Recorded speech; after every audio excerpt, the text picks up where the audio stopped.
All right, we are live, y'all. You guys ready? Yeah, Let's do it. All right, let's do it. What's up, everybody? Welcome to another session of the Governor Cloud Podcast. My name is Will. I am the host of this show, the number one Polynesian podcast in the world. Oh, wow, let's get it, y'all. We have a great show for you guys tonight. As you guys can see, we have a full panel of beautiful Christian ladies joining us tonight, and we have some great topics to discuss dating, sex, relationships from the Christian perspective. Thank you so much for tuning in. If you're tuning in for the very first time, thank you so much for tuning in for this great show. I really appreciate that. And to all my subscribers out there, all my supporters that always tune in every single week and always show me positive feedback and support, thank you so much. You guys already know what to do. If you love the content, support the show and support these ladies. You guys know what to do. Smash and press. Nevertheless, don't forget, we are gonna have some conversations, adult conversations when it comes to dating, sex, relationships from the religious perspective. I do have a disclaimer real quick for everybody out there under the age of 18. This content is not suitable for the children under the age of 18 without adult supervision. Please be advised. Just please be advised, the age of 18. Please be advised. But we're gonna have some adult conversations today about dating, sex, and relationships. We do have the live chat, so let's get that live chat going. I do see the viewers are starting to come in. So if you're watching this right now, let me know what you guys think. I always appreciate your feedback, your comments, and your perspectives based on the topics that we're gonna discuss tonight. I always want to hear what you guys think. So definitely drop that comment. Let me know what you guys think about the show and also what we're gonna discuss tonight. Don't forget, this is a public show. So I always want to invite people to come on and be part of the conversation. I know there's a lot of people out there that may disagree about my content, which is fine. But I always want to challenge you to come on and have a conversation. So if you disagree a lot of things that I say, or maybe there's some things maybe these ladies are saying, I always advise people to have a conversation. Communication is really, really important, not only in life, but also in relationships. Since we're talking about relationships, you have to be able to communicate. So like I said, but also, no, nevertheless, to all my haters out there, I do know there's a lot of haters out there. So to all my haters out there, said you can't go hating others. Sometimes we get angry. Let the good Lord do his job. You just pray for them. so I'll just pray for you. If you're a hater out there, I'll let the good Lord take over. And I'll just pray for you. Nevertheless, all my haters out there, much love to you if you're watching this right now. But like I said, if you want to be part of the conversation, I'm gonna post the public link on the live chat. I'm gonna pin it to the top of the screen so you guys can see it. So if you guys want to be part of the conversation, come on and be part of this. I encourage you to come on. It's always good to hear from different perspectives when we have these discussions. Don't forget, we do have the super chat donations. I always appreciate everybody out there that donates financially to my channel and support my channel. So thank you so much, especially people that have always been there since the beginning. So thank you so much. So if you want to drop a super chat donation and donate to my channel so that way I can reinvest it back in my content to give you guys better quality content, drop a super chat donation. The best way to do it, ask it through a question, ask it through a topic. So that way I'll make it a priority to answer that on the show. So any topic or anything you guys may have, you guys want to discuss, ask it through a super chat donation and I'll be able to give you a shout out to thank you to receive the love and support, but also make you a priority for supporting my podcast with your pockets. Thank you so much. But that's pretty much all my YouTube stuff. I'm ready, excited to get this show going. Ladies, you guys are ready. We're going to have great conversations from the Christian perspective. I can already feel the spirit. I can feel the spirit already. I can feel it, y'all. I can feel the spirit. We are going to have some great conversations tonight with these beautiful ladies. But first and foremost, I want to ask the ladies real quick if you can go ahead and introduce themselves real quick. What is her name? What's her age? What do you do? And what's your relationship status for everybody that's watching this right now? I'll start with you, Veronica. Go ahead and introduce yourself real quick. Hi, everyone. My name is Veronica Randolph. I am 22. I'm about to graduate next month from college. I'm studying tech comm with an emphasis in management. I'm actually an entrepreneur and I've started my own business. Check me out on Instagram at SoVeryThrifty. I am almost about to reach my 2-year mark in my dating relationship with my boyfriend, Eli. Nice. All right. Congratulations. Thank you. All right. I got to give you a...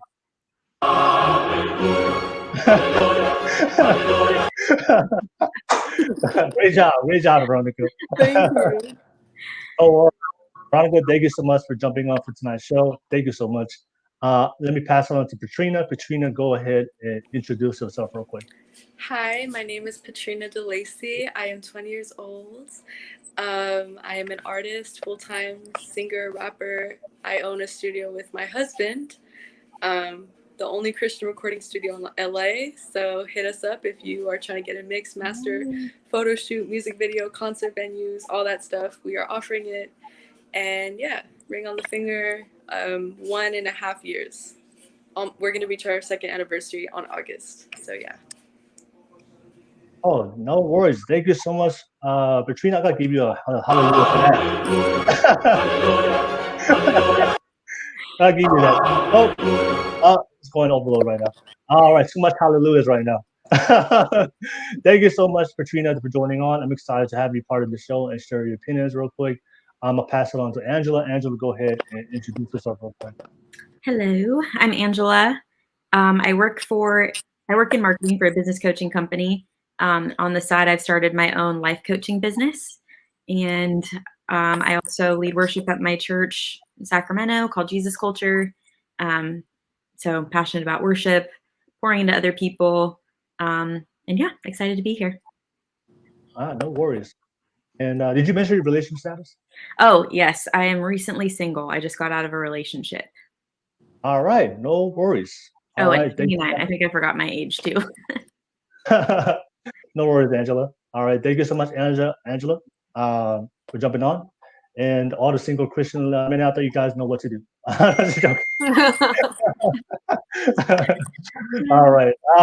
Thank you so much, Alice, for joining. I'm excited to have you tonight. And last but not least, go ahead, Kayla. Go ahead and introduce yourself real quick. Hi, I'm Kayla Wingfield. I'm 28 years old. I'm a full-time graphic designer and freelance storyboard artist trying to get into the animation industry. TikToker, follow me at kayla.wink. And yeah, I'm excited to be here. All right, no worries. And what did you say? And I'm single. All right, nice. Okay. All right. Thank you so much, Kayla.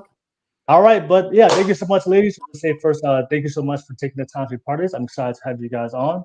But let's get right into it. I'm gonna bring up the very first topic. I got a very good topic for you guys. I want to hear this, especially coming from the religious, from the Christian perspective. But let me break it down a little bit before I ask it, so you kind of understand the context of why I bring up this question. So obviously, people that follow that watch my show, and maybe you may not know, but I usually do a modern dating show when I talk to modern women when it comes to modern dating, and we kind of have discussions regarding modern dating, but kind of more outside the religious perspective. And a lot of times when I have discussions with women, a lot of times they don't believe in traditional roles between men and women in a relationship. So for me, I'm very traditional. I was raised by my parents. My parents are still married today. They've never been divorced. So I got to see a very great example of a healthy marriage. I was taught that the man is the foundation and the leader of the relationship.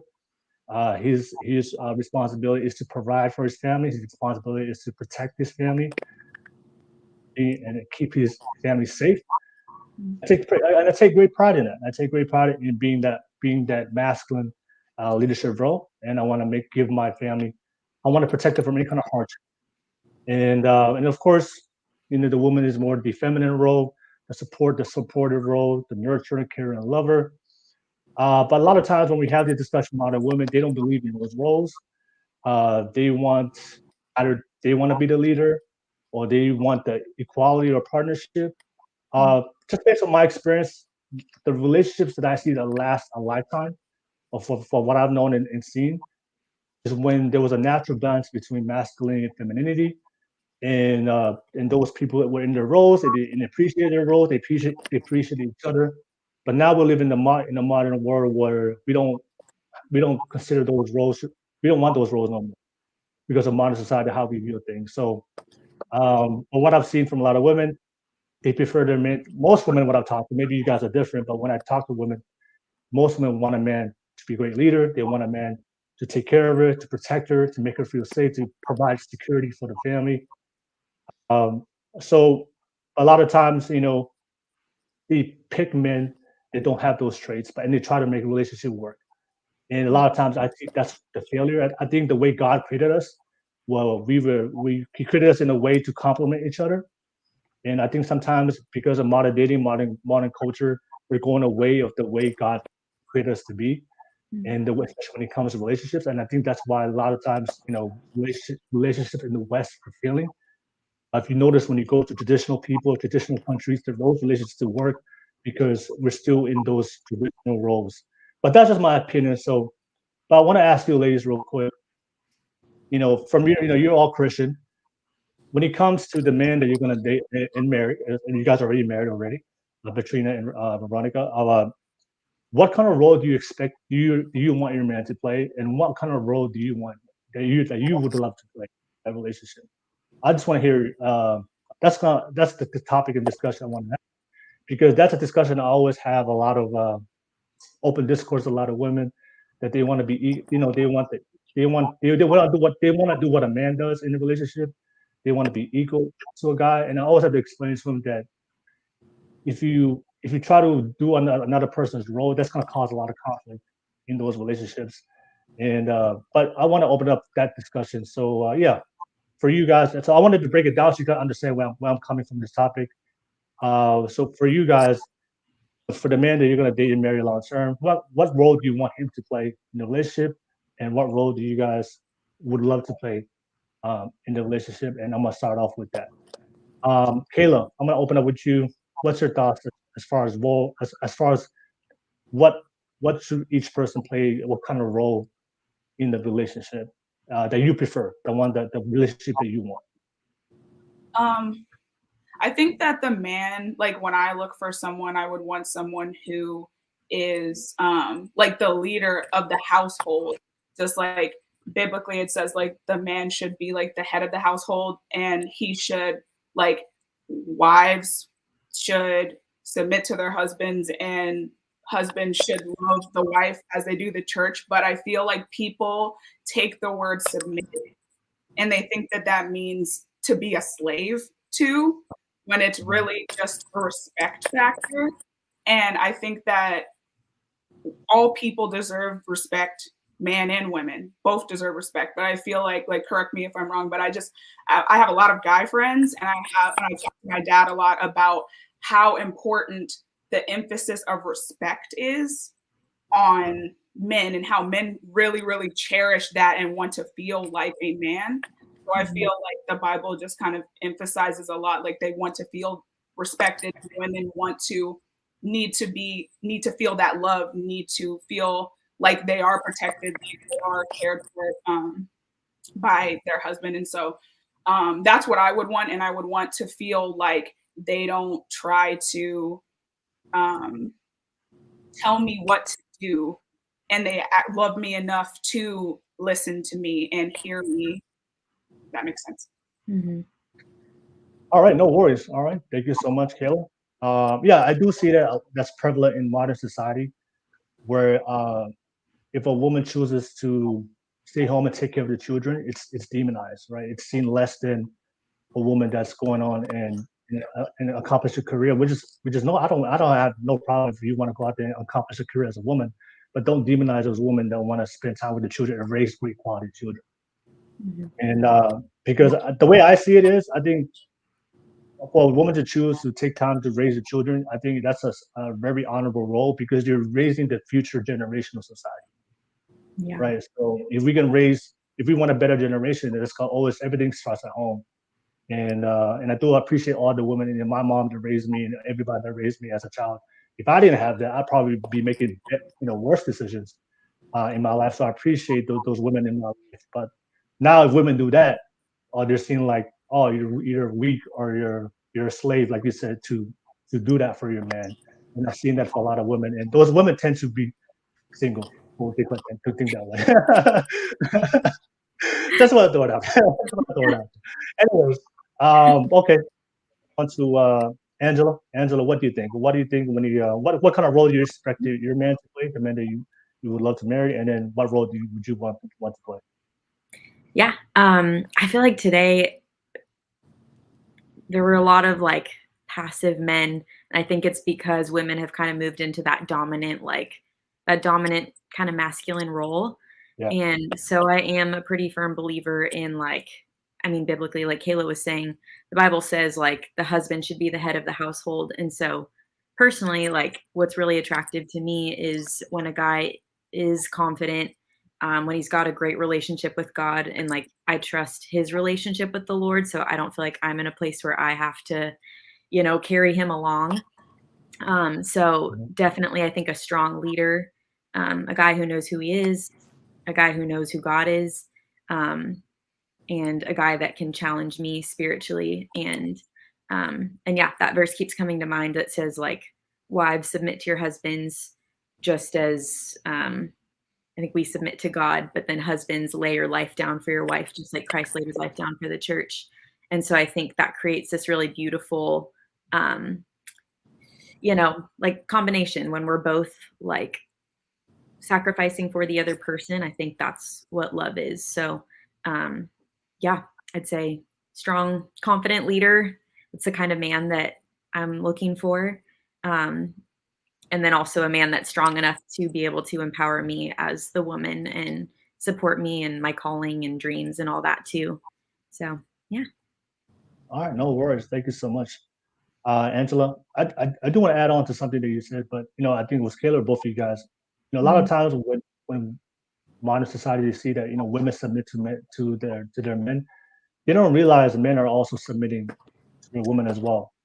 Because when you take the role of a provider protector, that means you're foregoing any kind of your whole response. You're letting go of the things that you want to do for fun because you have responsibilities now. Mm-hmm. So and then sometimes like I don't know if you guys seen the movies when the man wants to go home back to his wife and then his friends make fun of him. Why don't let's go out with the boys? Yeah. Right. That's how we submit to our woman. It's like, you know what? Look, you guys want us to go out, but I have a woman now. I have a family now. So that's the way we submit it. But people don't see it that way because they always see the woman's perspective. But the way we submit to you is when we choose to be the provider for you and we take that responsibility. And when my boys can be up, they go, hey, do this. They're like, no, I'm sorry. Wife and kids, man. Yeah, Wife it's and like kids. laying down those selfish ambitions, I think, Yeah, for the exactly. sake of like your family. And that's how we submit. That's how we submit to you. Right. So I just wanted to throw it out there because they think it's one-sided, right? Oh, it's only the woman doing everything. Oh, the men also as well. When he's a good quality man, he takes that responsibility. We have to submit as well to the woman. All right. TL had a comment real quick. It said, you sacrifice being a bachelor cross for a purpose that's bigger than who you are. Facts, man. Yeah, Facts. Thank you so much. Yeah, it's all about purpose. I'm really, really big on purpose. Maybe pass it on to Vernonica, to our two ladies that are in relationships. Shout out to you guys. And yeah, go ahead. And I'll start to Vernonica. What's your thoughts about the roles a man plays, and especially your role as well as a woman? Yeah, so I have a few thoughts about just the overall arching topic. So like Kayla said in the beginning, from a little girl, I've heard the word submission, and every time I hear that word, it makes my bones ache. I'm like, it has such a negative connotation, and so now I'm switching that word to honor. So like, basically, I don't believe that God demands like women to honor every single man. Like God doesn't want us to just like get into these relationships with men who are like not even remotely godly and then calling us to submit. Like God wants his beautiful women to submit to, or excuse me, to honor and to submit to men who are worthy of that particular woman. So I think in that regard, like the church again has twisted that word submission, and I think toxic men have twisted that word and have been like, now that you're married to me, you must submit to me and do everything that I ask you to do, and that's unbiblical and that's ungodly. So when it came to Eli, and I was like, what made me cross over that threshold of like, okay, I'm going to honor this man. There were so many reasons. One, like he was so biblically sound, his doctrine aligned, the fruit of his life portrayed that he was walking hand in hand with God. I knew that he was going to protect me, not only physically, but emotionally, spiritually, mentally. And that's what, honestly, like, I think about it in this way. I think Angela kind of, you know, highlighted that verse of how, you know, submission is like how it's so godly. It's so incredible. And I see submission in the way that, like, the way that we're supposed to honor Jesus Christ. If I'm so in love with somebody and if I've found someone who's so godly, why would I not want to love him like Christ? And so submission is, I think in this day and age, that is the last thing that like the world of modern feminism preaches. Like, you do not submit to no man. I don't care who you are.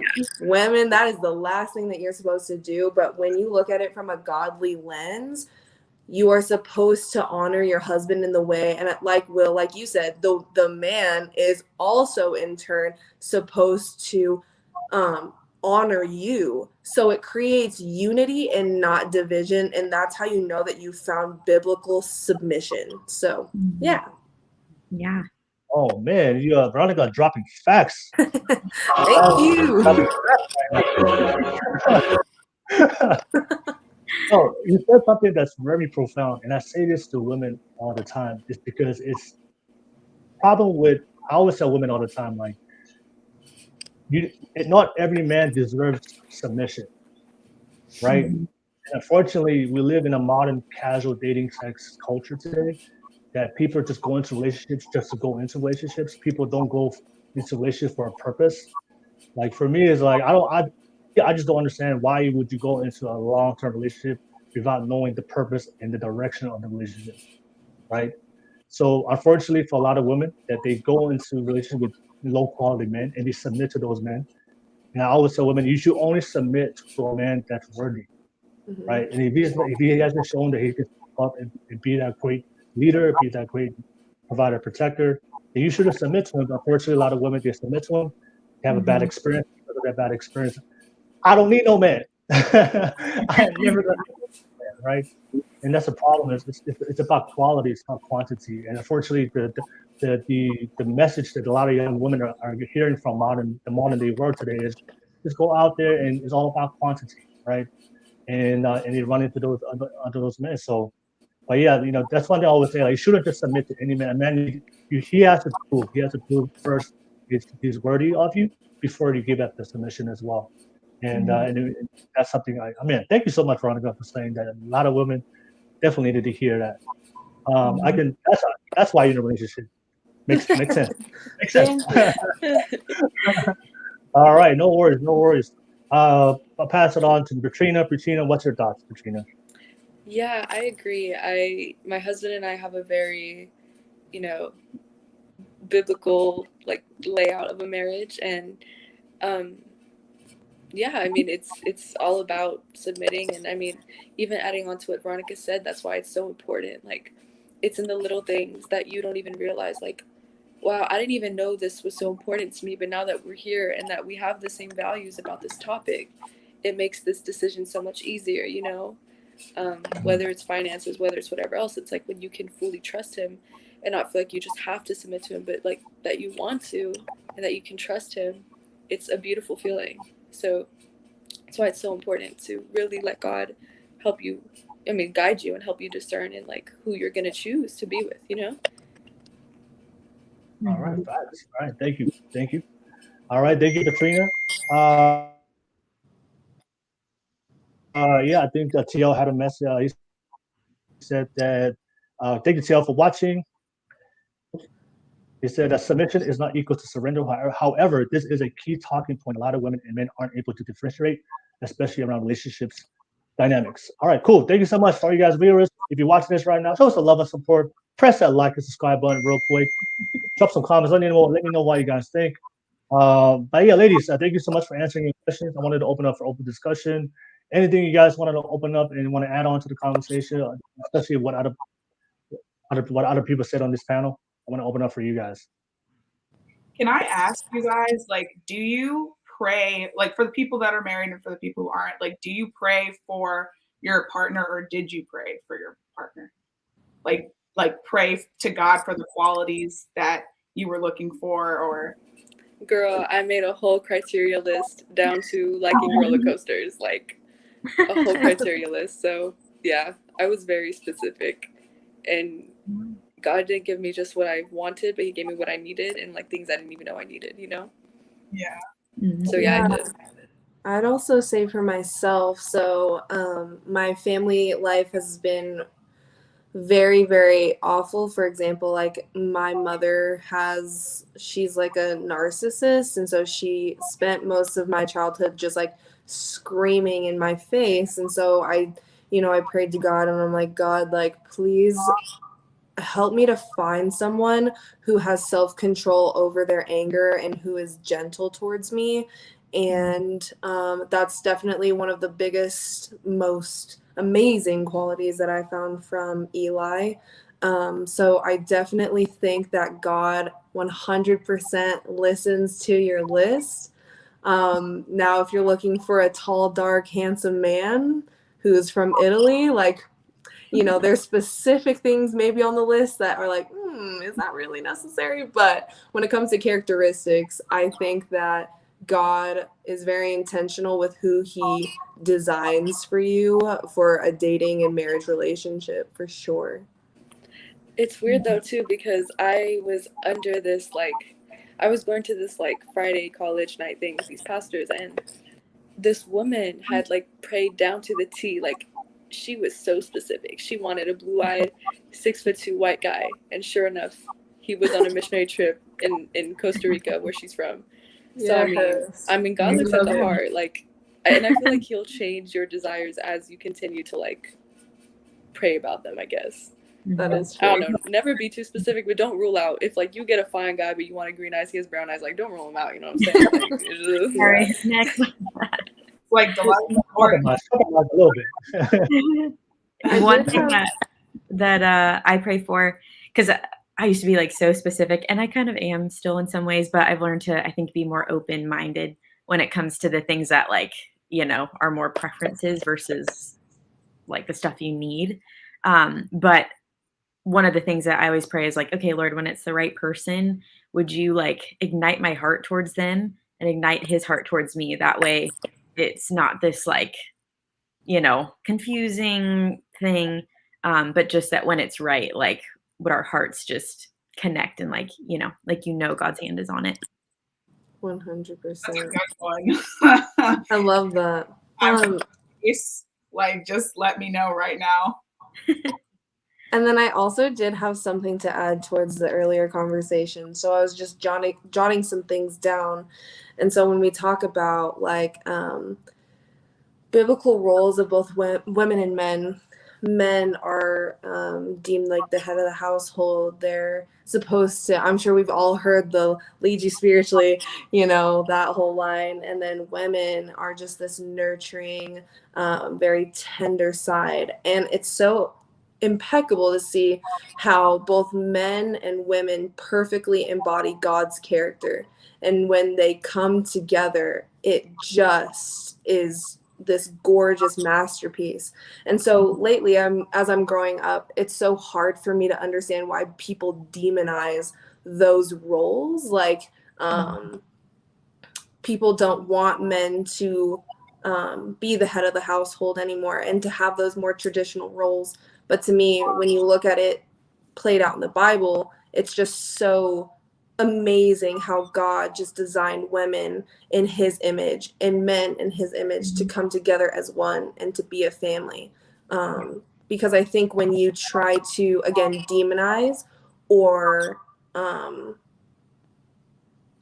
just be very blunt, but like same-sex marriages, how you take out those puzzle pieces and how it doesn't fit, so I don't know. That's a Yeah. whole nother rabbit trail. That's a whole another conversation that we could get into. But Yeah. foundation being, I think God is he's such an artist. Mm-hmm. I want to add to something that Veronica said, right? Because and that's why I made the point earlier. You know, God created us biologically to be able to complement each other, right? Mm-hmm. There's a way it's meant to be. So men have a purpose in our role, in the way God created us, and then of course women have a role. And of course, you guys all mentioned, like, you know, today we've gone away from you know, the religious teachings. I mean, we're more into the society where, you know, there's nothing. Gender is no longer biological no more. Anybody can just, you know, think what they think, and then that's their gender. But what I realized having conversations with a lot of women that stepped into a masculine role, I found that a lot of women who are very masculine, they struggle a lot, you know, when they have to take that responsibility like a man does. Like a man, you know, he takes that responsibility of providing, protecting, you know, going to work every single day, sacrificing every single day to make sure that his family's taken care of. A lot of times when I talk to women who put themselves in those positions, when they do it for a long period of time, they break down mentally, emotionally, spiritually. And that's why I tell them is like, you can do it as a woman. If you want to be that provider, protector, you can do it as a woman, but your biology is not going to lie to you. It's going to eventually break down because you weren't built for that. Right. So that's why for a lot of men that we're more natural in our role to provide and protect. We are physically built to handle those hardships and those responsibilities. And also for the reverse fact, I know a lot of men also talking to them, they take more of that feminine role. So they take that feminine role because that's what society is telling them. And what I notice is that a lot of those guys are lost. They're lost. Like they don't know how to navigate, even though they're doing it because that's what society is telling them, but their biology is also confused. So it's just when you go against the very nature of God created us, and you go against the very biology, and also there's a lot of science to it. I do a lot of studies on psychological evolution biology. The science shows that if you go, when women try to go against their very nature, there's a lot of consequences to it, and also the men also. If you go within our very nature, there's consequences to it. But then when you look at natural, healthy relationships that last long term, the two women, a man and a woman, that are naturally in the way God created them to be, you see those relationships work out beautifully. Can I add on to that? So I did. I just wanted to add that to it. Yeah, go ahead, Petrina. Yeah. I just wanted to say, like, Go speaking ahead, from Petrina. experience, Yeah, go ahead. like I mentioned, my husband. Oh, can you hear me? Can you hear me? Yep. Okay. I can hear you. My husband and I are doing business together, and he can go for like 2 days straight, no sleep, DMing all these clients, like da da da da da, and it's like I burn out. Like I don't know if it's just him or most men, but I just feel like they genuinely have that push, like, to keep going in ways that, like, I don't want to speak for all women, but I know I can't. You know, like it was like I was meant to just like let him take on that role type of thing, if that makes sense. No, yeah, for men, like we're very interested in doing things. Like when it comes to things, we like doing things, right? So that's why you see a lot of men, like when it comes to just working, a man can just block out everything and just focus on his work, and it's just normal for us. It's just the way we're wired that way, right? You know, so women a lot of times, you know, you guys are like, you know, you guys are more like as men, we're not really in tune with our emotions as you guys are. So women, you guys are very emotionally expressive. So that's why a lot of times, like, you have to, like, when you're going into very stressful times, you have to kind of like think about your emotions. But for me, for guys, like when we go through stressful times, like we just put the emotions to the side and they just keep going. And this is the way we do it. It's just the way we do it. Exactly. It's like Right. Literally, yes. It's like I'm one of those people that I'm just like, I'm such like a bra girl. Like I'm so like, girls can do anything. So it's like when it comes to like roles and what a man can't do, or what a man can do, and what a woman can do and what a woman can't do, like, or what they should do, whatever, depending on people's opinions. I'm just like, girls are tough. Like I'm one of those people that's just so like ready to prove somebody wrong. But I do think that obviously God makes us completely different, and we have our different roles and stuff like that. And we do like play different parts, and there's things biologically and there's things mentally that are like that differ. But yeah, I feel like there's solid like differences between like women and men, and then there's some things that are just like individual differences between just a person. The personality differences. Yeah, because like I can stay up all night. I can, you know what I mean? I'm out there doing push-ups with the dudes, like, you know. So it's like it just kind of depends. Yeah. Well, it is interesting because I mean, Proverbs 31, that's like the famous, you know, thing that we all look to for womanhood. But even that talks about like the woman being hardworking, and she goes out and works in the fields and she makes the clothes for her family. And so it's like I feel like as women, we can also be very hardworking too. But yeah, we kind of have these different strengths. I think we just approach things differently. And I also love too how I I'll give know you that guys we're talking about. Go ahead. Oh, sorry. I was just gonna say how No, we talk about Veronica. You go ahead. how we talk about roles as women, and how even when we hear the word submissive, like once again we think of like quiet. It's like mute. Like you can stand in the corner and like cook me my sandwich, and like that's all you're good for. But you look at the Bible, and like God has designed women and men both differently, but like you see Proverbs 31 and how she has a quiet and gentle spirit, but then you also see women like Esther and Deborah, and they were off the chain, like they were out there, like they were in the front lines, and God had such purpose for his women, like. And so that's what I always try to hold on to when I think of this conversation, because the word submissive, when it comes to like a man and a wife, or even in a dating relationship, it doesn't mean that the girl has to sit back and listen to the man and just be like, yes, sir, yes, whatever you want. It's like, no, like I'm going to honor my man that I'm in a relationship with, but also God is gonna like, I'm gonna be like sprinting with the Lord, like doing my thing. Like, for example, like fashion is like my calling, and I'm like, I'm gonna go and I'm gonna work my tail end off,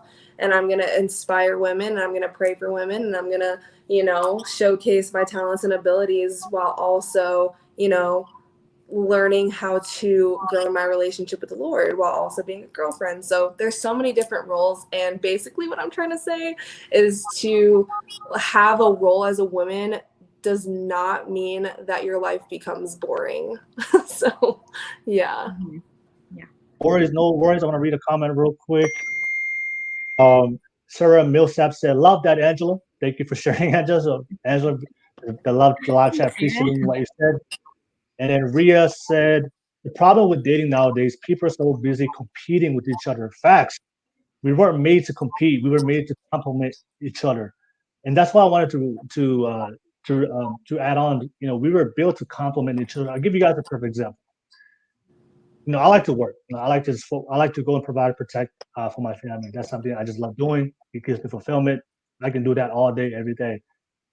But if you ask me to stay home and do the things that a woman does, and I still respect that's still a lot of hard work, I can't do it. It drives me nuts. It does. I'll give you guys a perfect example. You know how a woman makes the way you guys make the home, like very homey and maybe very like, if it was up to me, my home would be just like a bed, chair, and a table. That's it.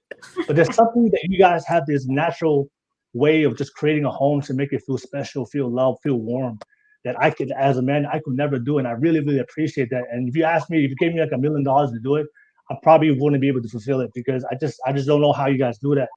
But for some reason, God has given you guys that ability to make a home feel like a home. But that's the things that I value in a relationship that I can't do, a woman can do. And the things that women want in a relationship that they value, but they really necessarily can't do. That's what a man can do. And when you find somebody that you can complement your traits, like our traits are supposed to complement, not compete. Mm-hmm. And that's a great point that Ria said. That society is telling men and women to compete with each other. Mm-hmm. And then that's why there's a lot of conflict, confrontation, a lot of arguments, because you're not supposed to compete with your partner, right? You're supposed to complement each other and build them up and grow together in a relationship. Yeah. But how can you grow if you're constantly trying to like go and compete with each other and go at each other, right? So, great, Ria, thank you so much for dropping that real quick. I do want to ask a question for real quick. I think Angela said, you saw there's a lot of times there's a lot of passive men that don't want to be in a leadership role. They don't want to be responsible and be that strong, the figure for the family. I want to ask you guys, can you guys talk about your experience with those men and how did that dynamic work out? When you met men that weren't really they were very passive. They didn't really have a lot of confidence. They didn't really have a plan for what they wanted for their future and for the relationship, and give you that direction. Like, how was that to you as a woman? And since that was your comment, I want to bring that to you, Angela. Yeah, trying to think. I almost feel like it's well, I've been like single and I've been in different relationships, and so I guess the times where I was single and doing the dating app thing and meeting different guys, you just run into a lot of different types of men. Like, there definitely were good ones, but there also were a lot that, are kind of like, oh, hey, what's up? What do you want to do? Like, just not very clear, like, hey, I want to take you out on a date, or, making the plans. A lot of guys that are just kind of, I don't know. I feel like it's taking longer for men to grow up. And I don't want to say all men, but I think just as like a trend socially, people are getting married a lot later. I'm in my late 20s, so I'd say even a lot of guys around my age are still kind of figuring out what they want to do career-wise and all of that, where I don't think that was the case, like, maybe a few decades ago. So, yeah, I just feel like there's kind of a lack of leadership and confidence in a lot of men today, unfortunately. All right, no worries. Now, Angela, you can't say all men. It's scientifically proven that we mature later. You guys mature faster. All right. But yeah, also, Kayla, I wanted to ask you. I think you mentioned a comment. You said that, for you prefer your man to be a leader, but then you meant the comment like, there's some men that you don't want a man to always be telling you what to do, something like that. Yeah. Like, wow, can you elaborate on that? Like, can you explain more what you meant by that statement? Yeah, like, I feel like a lot of so I used to date somebody who was very manipulative with the word. That's why you should have your own relationship with God and read the Bible on your own, and understand what God's character is. And so he would kind of like try to use scripture in a weird way to try to kind of keep me under a thumb and kind of tell me what to do. And it was very like women stay in their place kind of thing. And that's not what God intended at all. When God give men that head of the household, it is like an honoring thing and a mutual respect, but that's what I meant in terms of like the man should also respect the woman and shouldn't be talking down to her, or shouldn't be like using whatever authority that they think that God gave them to basically make you a slave. Gotcha. Yeah, you made a great point. Because I do podcasts with men also, because I'm really big into helping men become very strong masculine men. And we have this conversation all the time when men would use their authority or be too controlling at times. And that's why a lot of times men think that they just have the authority to tell a woman what to do just because by default he's a man, right? And I always say for a lot of, that's why I mentioned you guys before, like, you have to earn a woman's submission. And a lot of times men don't know the difference between, there's a difference between telling a woman what to do and leading a woman, if that makes sense. Mm-hmm. And if you lead a woman, you don't have to tell her what to do because you're giving her a direction of where you guys are going to go. And a lot of times if I go into a relationship with a woman, I wouldn't tell her what to do. I want her to make her own choice. I want her to make her own choices. I would tell her the direction, like, this is where I'm going.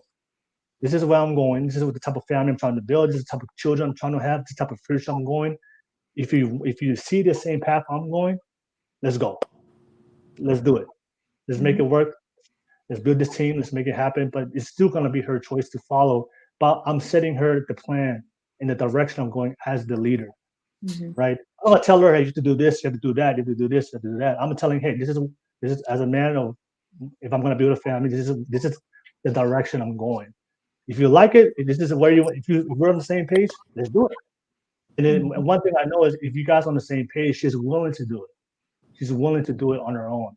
Not because you're telling her what she does, because she wants to do it, because she believes where she's going.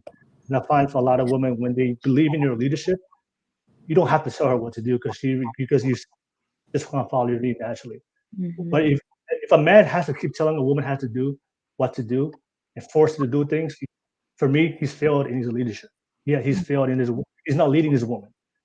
So there should be like in between them. It shouldn't be like one person is like just dictating everything. That's why that respect is there, and that that communication should be there where men and women both hear each other out before like it's like, okay, we're going this way, just letting you know. You know what I mean? Can I add something really quick from like a dating perspective? I think one thing that is really important for women is that we feel emotionally safe. And I think what helps us open up is when we see that a guy is a good leader and he knows what his intentions are. He knows where he's taking the relationship, and he's very clear and says like, hey, I'm interested in pursuing you. You know, let's get to know each other or whatever. So like, if there are any single guys watching, there's a tip for you. Like, you know, be clear, know where you're going. And if you can lead a woman well, then that's going to help open up her heart to trust you. And yeah.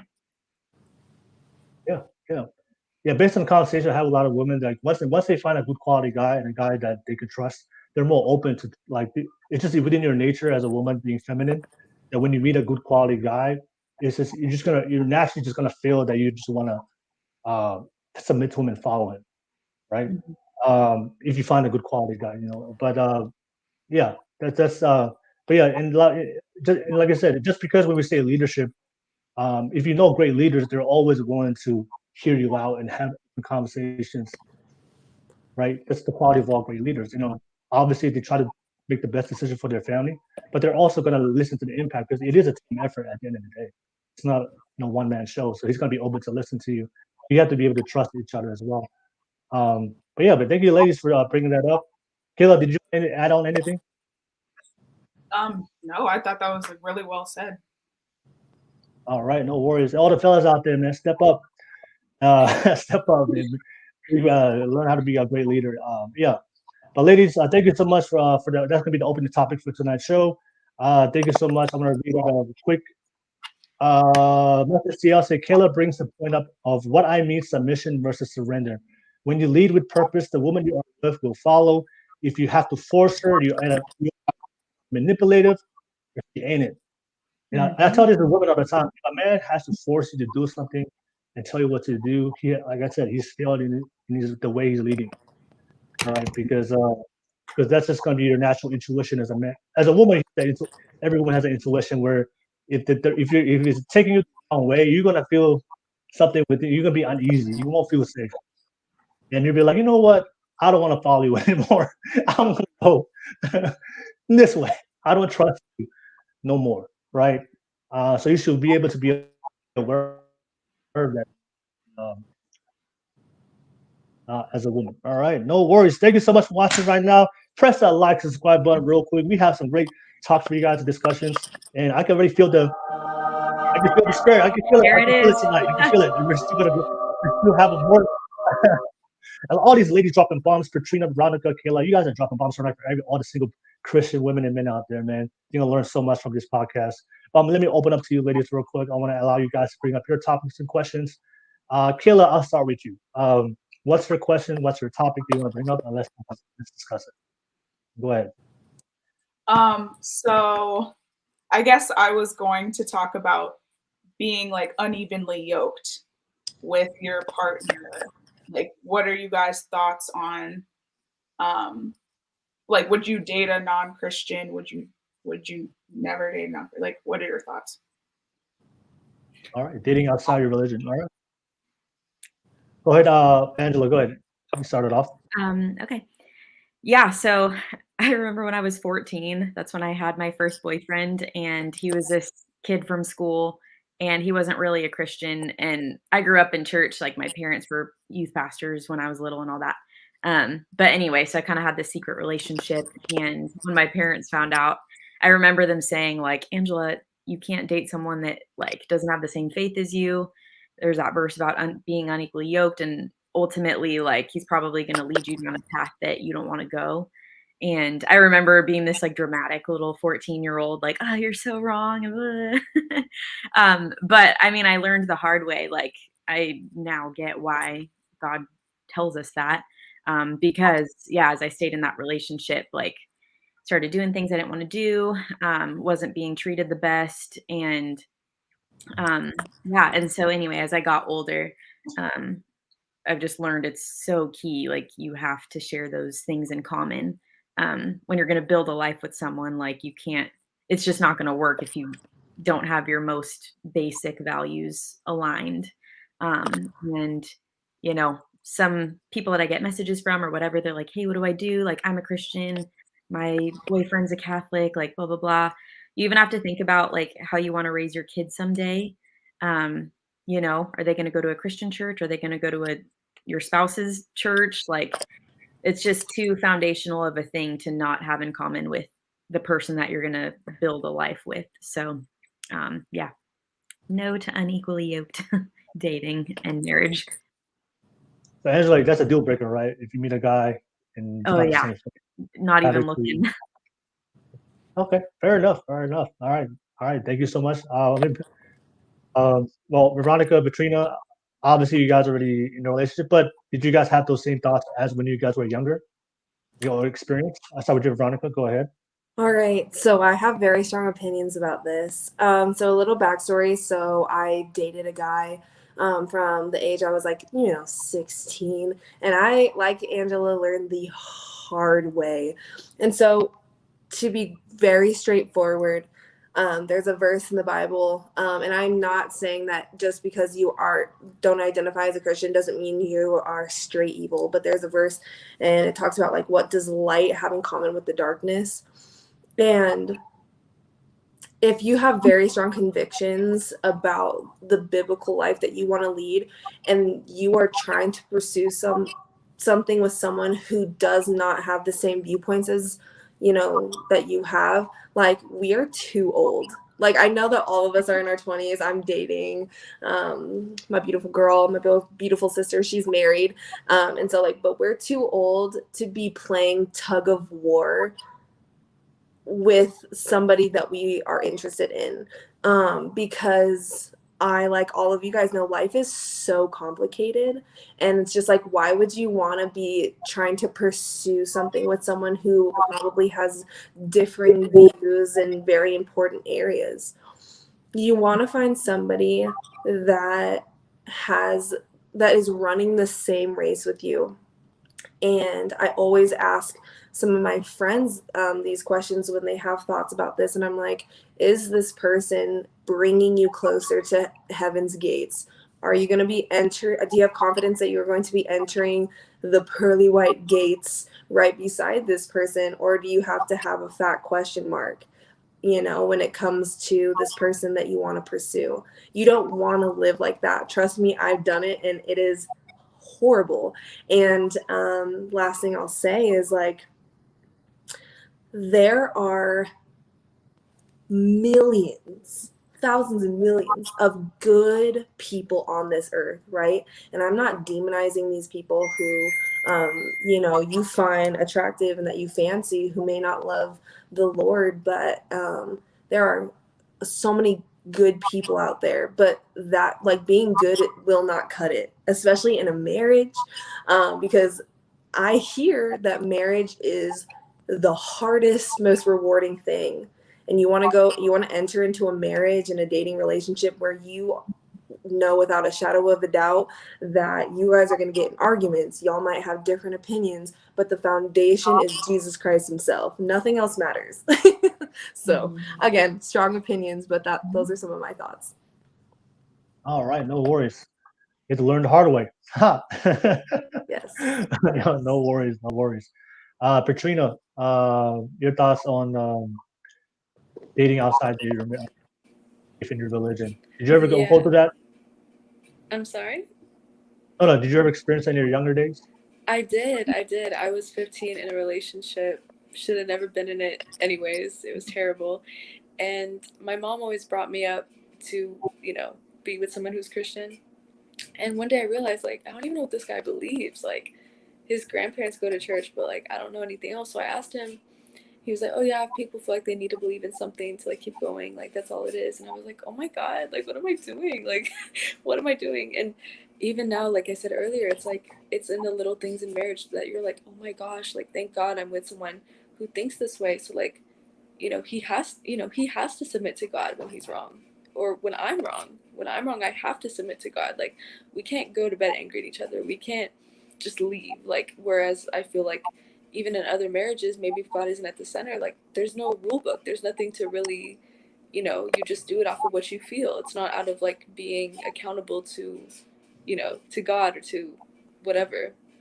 But yeah, I think it's very important. I can't imagine how our marriage, they always say the first year is pretty tough, and it was. There's like a lot of obstacles that we had to overcome together, and I just don't know how we would have done it without prayer and fasting and all those types of things. So yeah, very important, very essential. No worries. I want to ask you, ladies. For me, I'm very optimistic. I'm an optimistic person.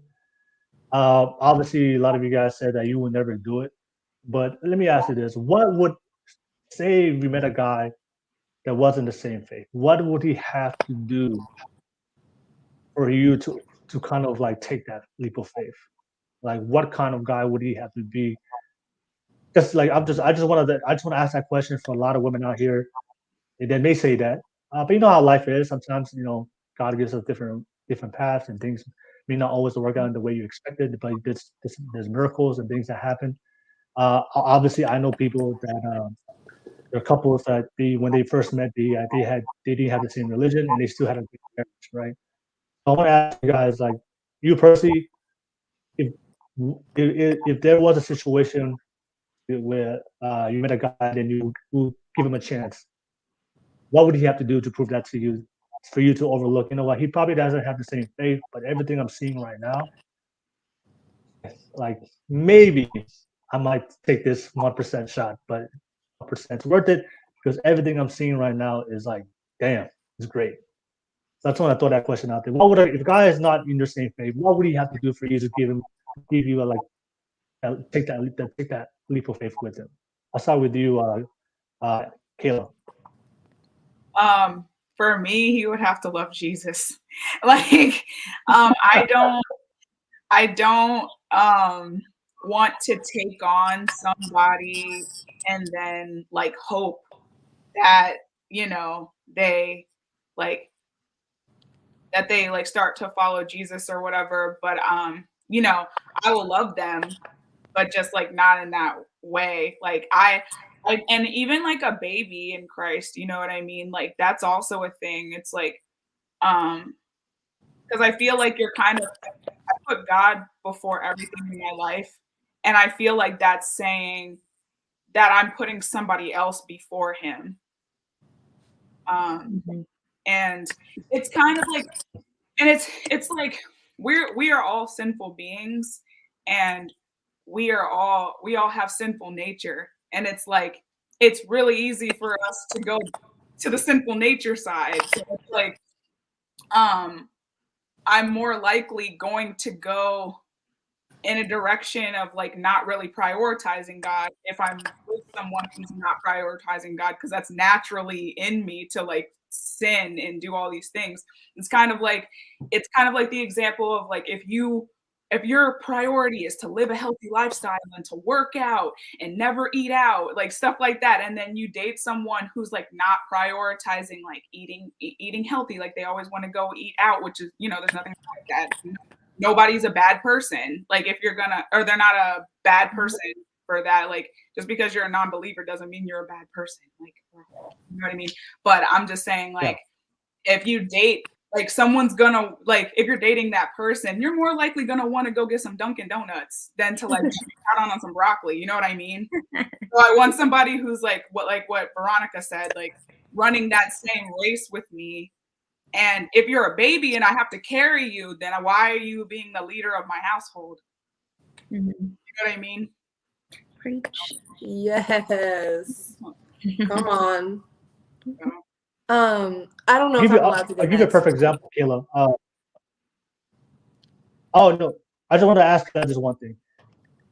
Say if you met a guy that he believes in all the teachings of the Bible, like he believes in respect, you know, all the teachings of the Bible. He may not necessarily believe because he grew up in a way that religion wasn't a part of his life, but he has very strong values and morals and responsibility. Like he believes so he may not have the religion, right? But he believes in everything you believe in when it comes to the morals and the values, right? Being a great person, being responsible, being loyal to your wife, honoring your wife. So he believes all of those things.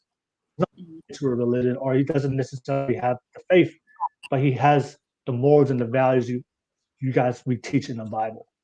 Would that still be good enough for you to take a chance on him, or no? I would argue no, because okay, I'm still trying to formulate like my argument per se, but with God, it's like we have an accountability like to a being. Like we know what that is, but it's like if you can believe all those things, but those things are subject to change if you change. Versus in Christianity, it is a strict moral code. You can either choose to be a lukewarm Christian or choose to be in it or just fall off of it entirely. Like there's only 3 options. So it's like if you're an atheist and you're perfect, you believe in, you know, like being loyal and all these things. It's like, what is that foundation on? Is it on because you're successful right now? What happens when things are down bad? What happens, or is it, you know, what happens when you get money and then you get all these women at you, or whatever the case may be? It's like, at least with a man, you know, like he has a heart of God and he's accountable to God, you know? Like that's such a difference, because you can be the perfect person, but that can easily crumble when there's no foundation. That's what I would say. Can I? Oh, yeah, go ahead, Veronica. Yep, go ahead. Oh, okay. So I'm gonna piggyback off both women. So, like you were saying, Will, you know, what if there's a guy, he has all the moral code going on, but just no Jesus? There is a verse in the Bible, and I apologize, I don't know where it is, but you know, people will say, Lord, Lord, I did things in your name. And Jesus will look at them directly in their face and be like, depart from me, I never knew you. Why would I want to be in a relationship with somebody who, if they were face to face with Jesus, they're not walking in the pearly gates with me? Like, this is what I wrote down in my little note section. I said, nothing else matters. Why would I open up my heart to somebody who does not run the same race as me, like Kayla was saying? I will not subject my heart and my time to be potentially, and don't get me wrong, just because you're labeled a Christian man don't mean you're a good one. Like, doesn't mean like that you're better than the rest. But I'm saying, just like, why would I open up myself to that position to be hurt? Like I'm saying, we're all grown. Who has the time for that? Not me. And I just said, I said, another one will come. Okay, you're a great man. Amen. Hallelujah. Like, keep doing you, baby. Go to church. I will pray for you. But another man, I promise you, if that desire is on your heart to have a God-centered relationship, God will bring him. Patience is a virtue. But again, I just stand by that first statement. Like, I do not have time to subject myself to a relationship where that person may potentially drag me further from the Lord because the foundation is not there. Like there's that, parable in the Bible, like a house built out of sand will like wipe away. Like it's cool that you got a house, baby, but if it's made out of sand and not brick, I don't want it. So that's just me. That is just me. Adding on to that, not to mention that when you are in that relationship already with an unequally yoked person, like God is on your heart. He is tugging at your heart, like, this is wrong, this is wrong. And being in that, I'm sure we all know that feeling, that constant state of conviction is not fun. It's like I will choose anything else but knowing that God is telling me not to do something I keep doing, So it's not worth it. Yeah. And even like Satan believes in God and Satan knows scripture. And so a guy can say like, oh yeah, I know the Bible. I have good values and all of that. But one of the most important things that I learned through being single was learning how to receive perfect love from God, like for myself and not through a boyfriend, like not through another person. And so I think if a guy hasn't experienced that perfect love from God for himself, he's not going to know how to love a woman properly. So a guy can be a good guy, but in terms of, who we're looking to date or marry, I don't think that would work out very well. They don't have a personal relationship with God. Yes. No worries. I was just gonna say too, like, sorry. Go ahead. Go ahead. I was just gonna say, growing up after getting out of that unequally yoked relationship, one of my best friends, she would always say this to me. She'd say, God has the most perfect man for you, but Satan also has the perfect man for you. And I'm like, baby, we ain't playing no more. We ain't playing these games. Satan knows what you like, girl. Shoot. That's good. Mm-hmm. Yes. I think for me, I agree with you because I totally understand where you guys come from, but I also have to disagree at the same time because I know men personally that are very good men, very responsible men. They love their women. It's just they may not have, like a lot of you guys said, there's no foundation of what he's built, especially if he doesn't have the foundation within Jesus. But for me, knowing this man, their foundation was built through experience because of the broken home they grew up in, seeing how that worked out between his parents, the things that they went through with their past relationships, all those lessons they learned of now this is not the type of life, this is not how I should treat women based on their own personal experiences, and because of that growth, they're like, you know what, they've dedicated themselves. That's the life I want for myself and for my future and for my kids and for my family. May not be tied to religion. They may not have the same, they may not believe in God, but because of their life experience, that's the person they are today. So I totally understand where you guys are coming from, but I also understand that there's, like you said, right, there's a lot of men out there that are Christian and they're not living a Christian lifestyle, right? But there's also a lot of men out there that they weren't born within the faith or they didn't have access to it just because of life itself, because of the experience. And I think for me, when it comes to dating, I think it's not about what people say. I think experience matters more. Like actions, consistency matters more, right? Because at the end of the day, actions, like, that the cliche saying, actions prove louder than words.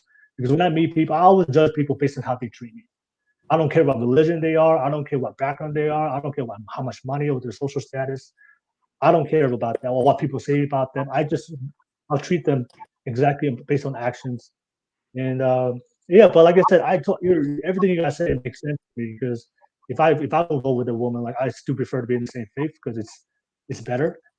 But I also understand like meeting different people in my life and connecting with great people in my life in my journey. I've met a lot of people that just had shitty experiences and bad life, but because of those experiences, that's why they're the most loving, grateful, and beautiful people they are today is because of those things they went in their past life. But yeah, thank you so much, ladies. We had some. Thank you for bringing up that question, Kayla. And if all the men out there that are not Christian, sorry, fellas, That's just life. Sorry, fellas. It's just life. But Leah, let me pass it on to Angela. Angela, what's your question? What's your topic that you want to bring up? And we'll keep the show flowing. Yeah. I want to hear what you guys think about the one versus choosing your spouse. Do you think that God has like one person for you, or do you think it's kind of like a more of a free will choice type of thing? Oh, nice. All right. That's a good question. Go ahead. Go ahead. For me, I would say it's like a mix of both. It's like there's free will, and I believe like if you really want a specific purpose in your life, like if you really want to like do something, how do I say it? Like if you have like something administered or whatever it is the case may be, like God will give you that. And I think God is a very specific God. If he knows the hairs on our head, like I think he wants us to have a specific spouse. But we have free will. So it's like if he sees that, he's not gonna have some man wait on you when he sees you're like choosing like, like every other man or whatever the case. So like I think after time, like it's like, isn't it free will, passive will versus like purpose, or like there's like a terminology for it, but yeah, after some time, I'm sure like if you choose a different guy, like that can still work. That's still great. Like he's still a man of God. It just may not be like the specific thing that I feel. I don't know. It's hard to say because then it gets into like, did you hear God correctly? Like, were you being obedient? Like things like that. So I don't know. But I do think it's like a mix of both, if that makes sense and is not too vague. All right. Okay. So it's a mix of both. Okay. All right. Kayla, what do you think? What do you think about Angela's question? I think that everything is in God's will, and everything that we experience and everything that we live and the people that we meet go along to go to our purpose. Like there's no destination of our purpose. Our purpose continues to go forward. And so like when it comes to like the one versus like free will, I agree with Petrina that I feel like it's a mixture of both, because like God has a plan for us, and he gives us free will, but he knows what we're going to do, and he knows who we're going to meet and who we're not, and at what point in time. I feel like things might not work out with somebody else, but I think that you were meant to meet them. You know what I mean? But I do think if you are faithful in God and you're obedient to him, and you delight in him, your desires align with his desires, and you will meet that one. Okay. All right. Okay. That's good. All right, so you meet that one. Okay. All right, that's a good one. Veronica, what do you think?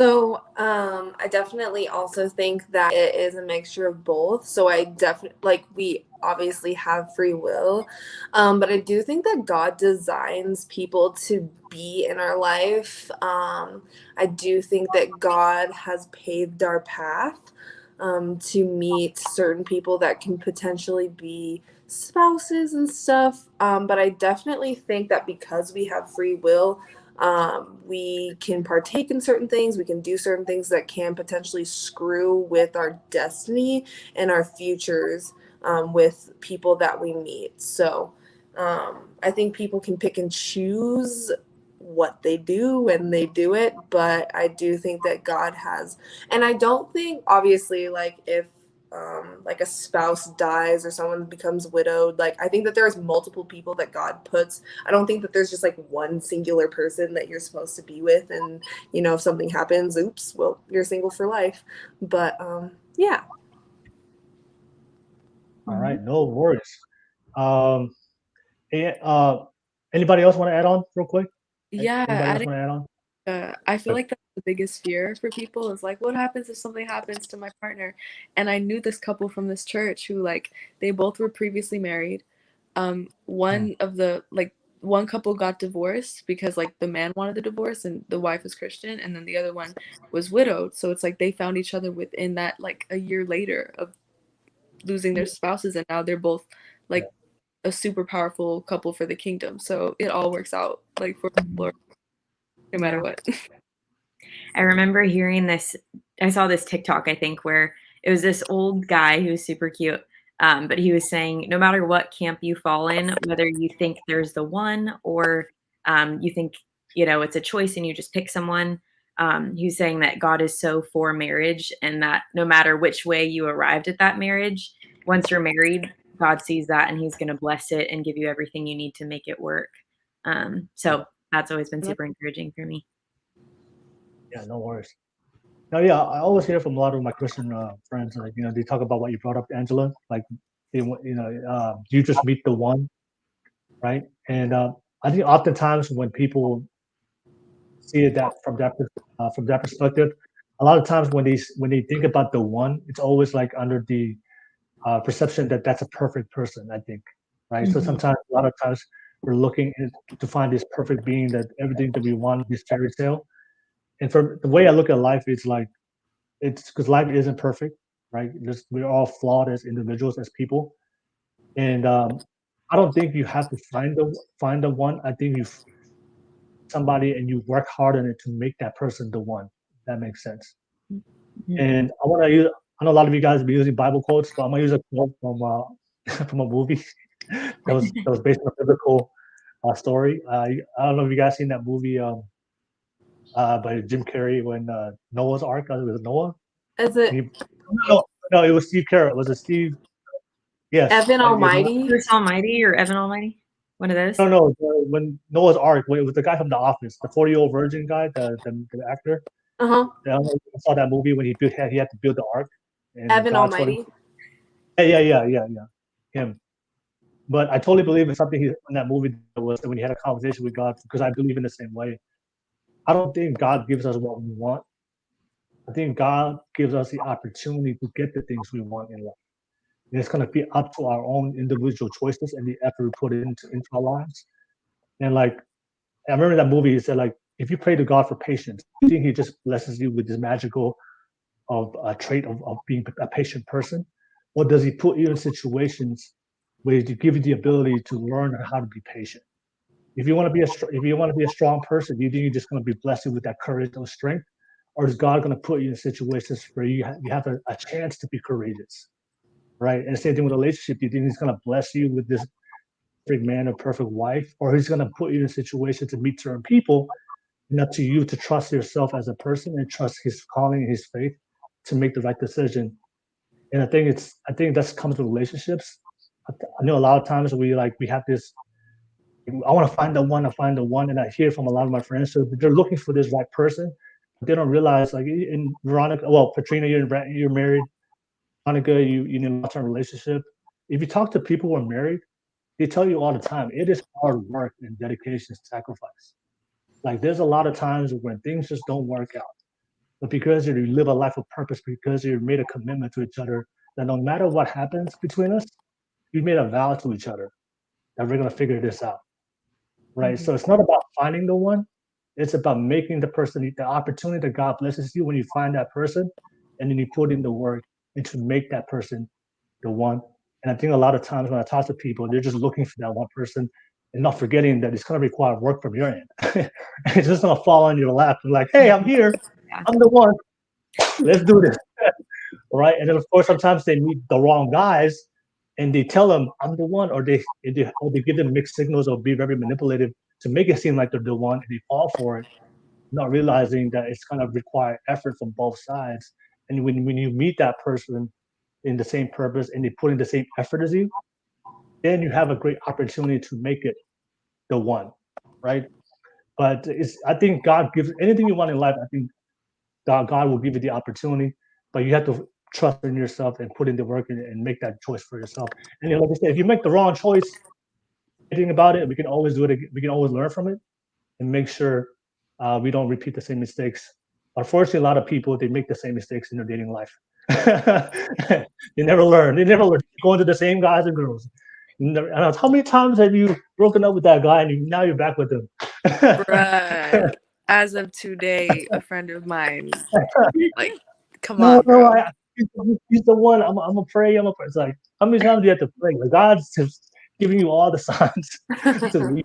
I'm going back to that one. All right. Yeah.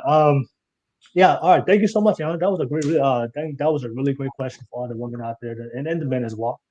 All right. Let me pass it on real quick to Veronica. Veronica, what's your topic? What's your question? Yeah, so my question is, what are you currently learning about sexuality as a Christian woman?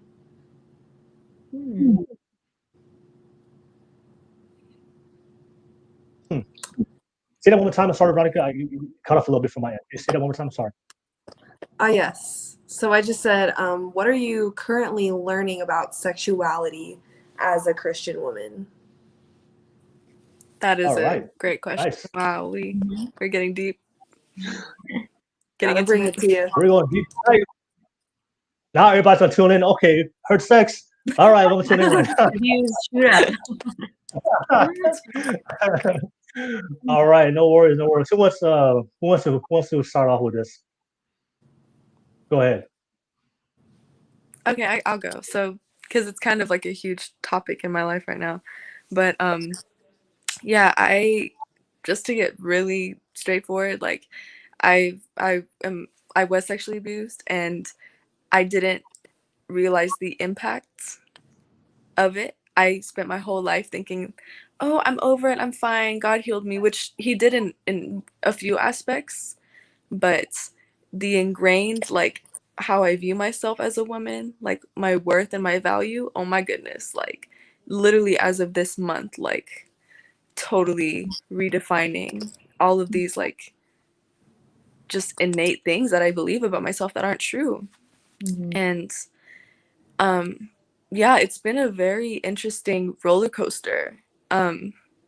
Because yeah, let me just even gather everything I'm trying to say, because it's just like 5 different points at once. But in essence, it's like you were brought up to believe that, you know, it's not really, I don't want to say not for you, but it's like very much like how we use our sexuality as women to like please men. It's all about pleasing men. It's all about getting men's attention. Like, at least for me, that's how I was brought up. It was, I never ever heard, like, even in my teen years, I mean, I'm a young adult now, but I'm 20, but like my years of just like, you know, what do you enjoy? Take the time to like figure out what it is you enjoy. I mean, and that's still complicated too, because I don't know whether or not you even believe in masturbation before marriage, because I didn't believe that that was right, according to the Bible. So yeah, just a lot of weird just things of like discovering who you are as you get married, and discovering that like a lot of what I did, and like a lot of the desire I had, was because it was just all for the man. It was all for the man. And discovering now, like, what does it mean for me to desire sex? What does it mean for me to like crave it and want to initiate it? And you know, I mean, it's easy to initiate it when it's like rebellious when you're dating, because I did have premarital sex, and it's like once you get married, there's a whole psychological thing of just like, we are connected, we are one, like I am fully trusting you for the rest of my life. And there's just so many shifts, so much more comfortability, so much more vulnerability, and things come to the surface, y'all. Like, I'm telling you, marriage is a fat mirror. That's what I will always say. Like, put that on my tombstone. Like, it's a fat mirror, because everything that could possibly be wrong with me has been coming to the surface, and it's a blessing. I asked God to do that. Like he said, I asked for God to heal the inner wounds, and he's not taking it away, he's making me deal with it. So it's a very complicated topic, I would say, especially for single women and women who aren't married yet. And then going into that, it definitely it's a conversation that needs to happen more. But for me, I'm in a place where I'm rediscovering it. I'm blessed enough to have a husband who is discovering that with me, and he's guiding me, and he's helping me do my affirmations of just like, you know, reading about what it means to just be a woman who desires sex and needs sex, you know? So it's a very, very like, it's so deep. It goes so deep for me, especially for those who've been through sexual trauma. Like, it really goes deep. Thanks for sharing that. Yeah, it's amazing. Awesome. Yeah, thank you. Thank you for sharing that, Petrina. What do you think, Kayla? What do you think, the question? I feel like what I keep thinking back to in my head is just like prioritizing I don't know. I feel like I'm around I feel like the church culture really pushes marriage because of sex. Like to get married, to have sex. You know what I mean? And I feel like I have a lot of guy friends especially that are like trying to marry women really fast because they just want to get it on, or they're afraid that they're going to like fall into temptation before that happens. And I just keep thinking about like I don't want to be someone who is settled for, or I don't want to run into someone and I think that, you know, I care about them and I'm in love with them, but they just want to marry me just to quickly like have sex with me or something and settle instead of actually wanting a deep relationship that glorifies God and doesn't just want to quickly jump to that. So I feel like that's something that I've been trying to observe and think about and pray that I don't get like deceived or put in a situation like that. Mm-hmm. Okay. All right, no worries. Thank you for sharing that, Kayla. What do you think, Angela? Passing to you. Yeah, I don't know if I'd say I'm like learning anything new about it right now, but I think growing up in the church, it was always this like sex was this horrible thing. Like, don't think about it, don't talk about it, stay away from it until you're married. Um, and so I think as I've gotten older, I've kind of shifted that mindset to realize like how beautiful of a thing it is in marriage.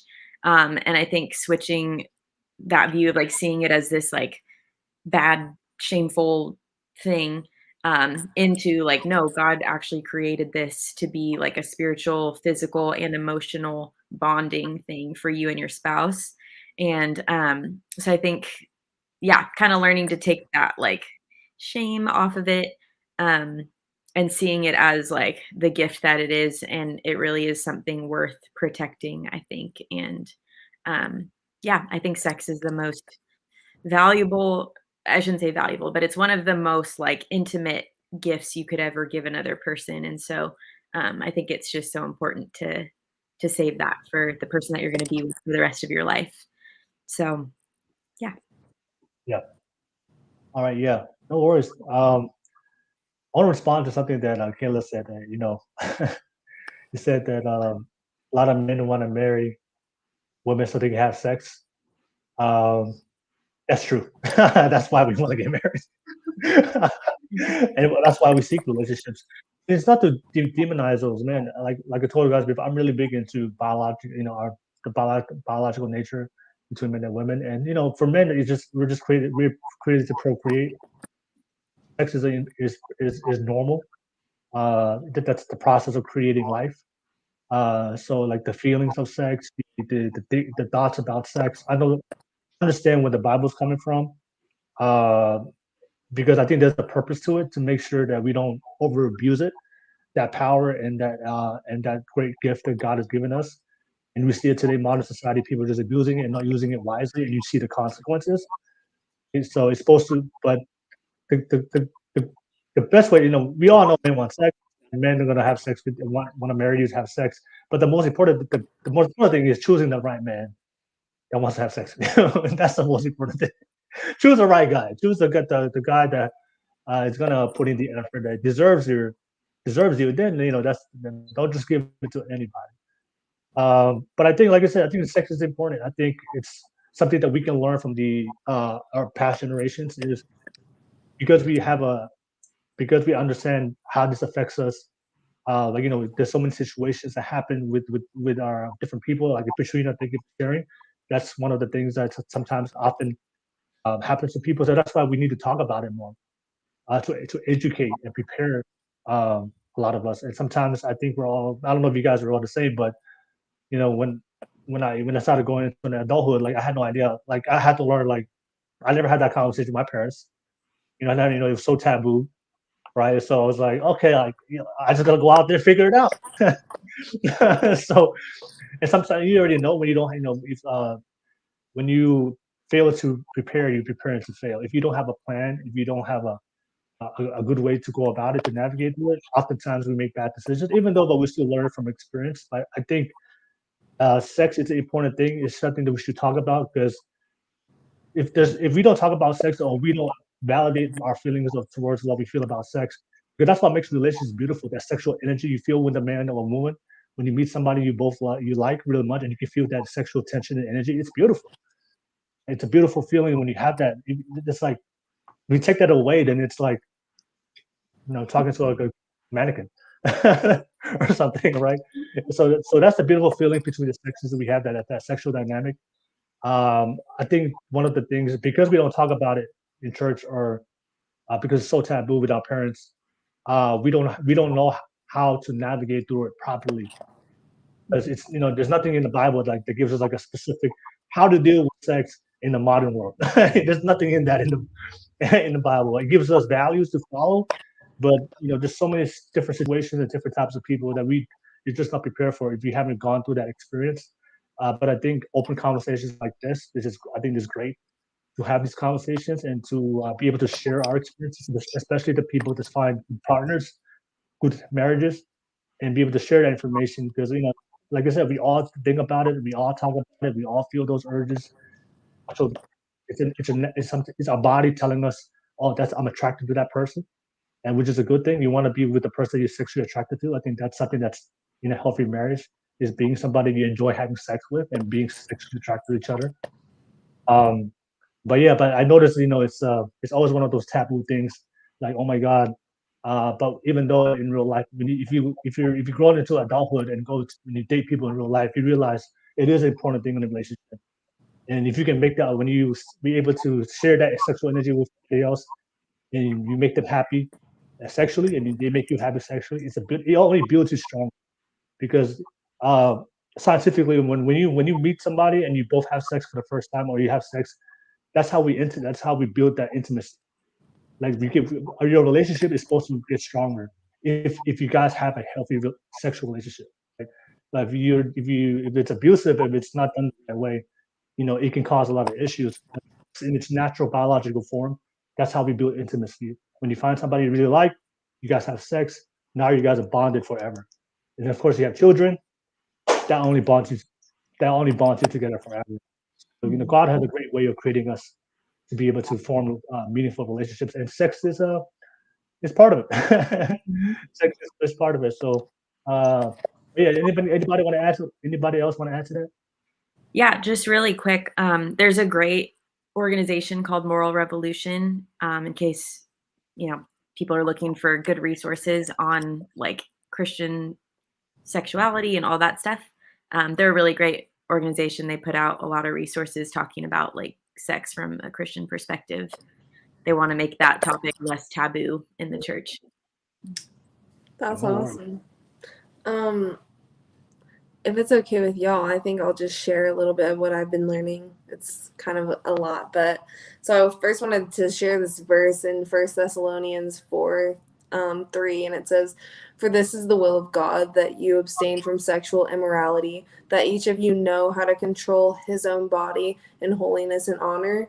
So when you're talking about Christian dating, that could be like a whole podcast on its own, because it is a lot of black and white with the Bible, but then our lives are so gray that like it's super hard. But I love this because it's straightforward, and like when it comes to sexuality, it's very hard, because I too experienced sexual abuse, and so like that whole world and realm was opened up at such an inappropriate time at my life. And so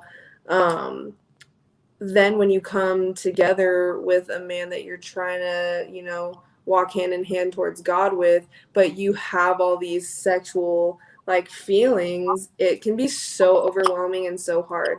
Eli and I, we have not been perfect in our sexual walk, but something that I'm trying to have communion with is both sexuality and self-control, because I feel like if you can master that, you are like one step ahead of the devil, which is amazing.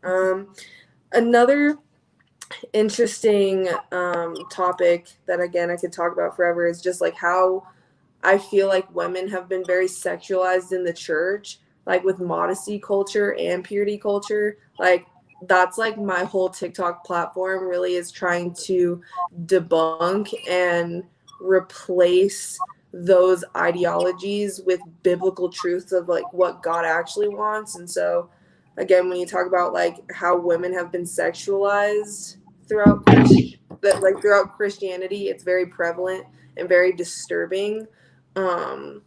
So my next topic is so one thing that I'm trying to learn in my Christian walk is, like Angela was saying, I don't know why the church decided that this was a good idea, but like growing up, it was like sex is wrong, sex is bad, the end. I'm like, why was that the narrative for like all of us? But yeah, growing up just hearing like about how sex is like a destructive, gross thing, and how, especially if you're a Christian woman, you better not have any sexual feelings, you better not be lusting, you better not even, you better be pure in mind, you better be that submissive Proverbs 31 woman, that better be you. And so I have just walked my whole entire Christian gal life, and the expectation is to kind of shove those sexual feelings under the rug. But then as soon as you get married, you better whip that out back from the rug, and you better do it on for your husband. You better be wearing that lingerie. You better be doing that thing, throwing it back. Like, and so I'm like, so how do you get from point A to point B? Because there is no direction. Like, that's just like what the church has done, and it is so frustrating for me. So I loved how Will was just saying, like, we need to address these sexual feelings. Like, God designed sex, He designed us to be sexual in nature. So we need to not encourage that outside of a wrong context, but understand that there is a plan and a destiny for our sexual, for our sexuality. Last thing is something that I am learning, and I need to like do more research and go to the Bible about, is that I'm learning that sex is a form of biblical worship. So like when a man and a woman come together and they have sex, that is actually very honoring and pleasing to the Lord.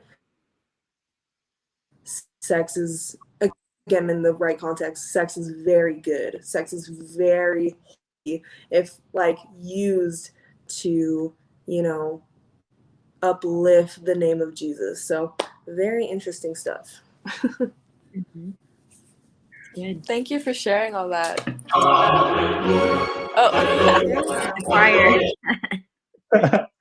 All right, thank you for sharing that. Such cool stuff. Go ahead. Oh, did somebody add on? Did somebody want to say something? I thought somebody wanted to say something after Veronica. Oh no, I was just complimenting her. Oh, okay. So I want to ask you, just to finish up this topic, I want to ask you, ladies, like, and this is more for the women out there, the young girls that's watching this right now. They're all Christians. They're probably going through the same experiences that you guys doing, but they weren't taught or having these discussions, and maybe you guys can kind of give them some guidance based on your own experiences. So for all those girls out there that they're maturing in adolescence, they're feeling those natural urges that we all feel.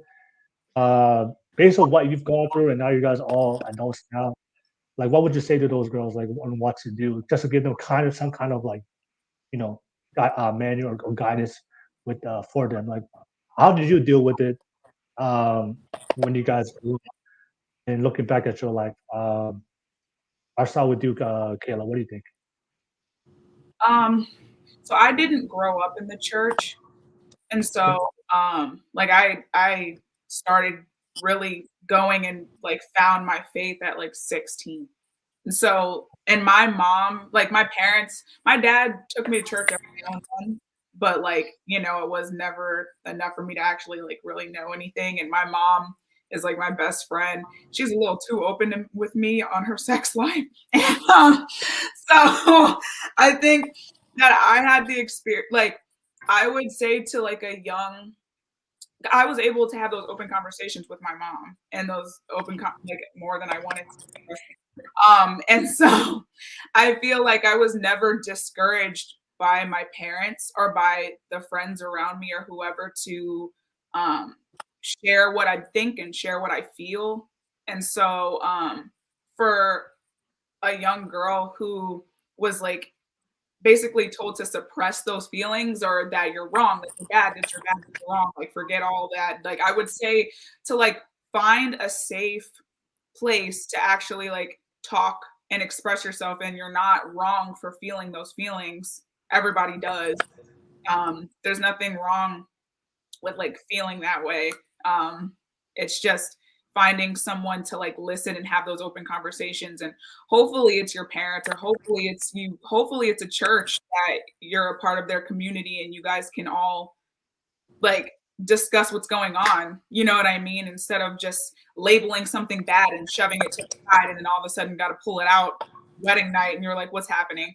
Like so All right. Yeah, finding a safe place. That's a good one. Yeah, finding a safe place for everybody that's listening. I think Iona had I'll read out something. Iona said that they may have been that towards women because women are gatekeepers to sex. They can control whether it happens or not. Not saying men can't, but it's for every slim. Thank you, Iona, for dropping a comment. Appreciate for you guys watching. Angela, what do you think? All the women, the young girls watching this right now. What do you? Yeah. How did you deal with it? I think you're always going to be more successful when you're really solid on what your values are versus trying to avoid like punishment. So if purity is something that is important to you and you want to save sex for marriage, then rather than thinking like, okay, well, I'm going to stay away from it because I'm scared or I don't want to get in trouble or I don't want God to be mad at me or whatever. I think just get really solid on why you want to save that and say like, okay, I know that sex is going to be such an amazing gift when I'm married. And, you know, this is why I want to protect that and preserve that for my husband. And then another cool trick that I heard once, this lady in a podcast said that when she was single, she would always, if she was in moments where she was with her boyfriend and, you know, whatever, like she was getting kind of tempted and wanted to take it farther than she wanted to, she would in those moments like thank God for her sex drive and say like, God, thank you that this works, thank you that everything's functioning, and thank you for the gift that it's going to be in marriage. So not looking at it as like a bad embarrassing thing, but recognizing it as like, yeah, this is a gift from God and it's going to be amazing in the right context. All right, thank you.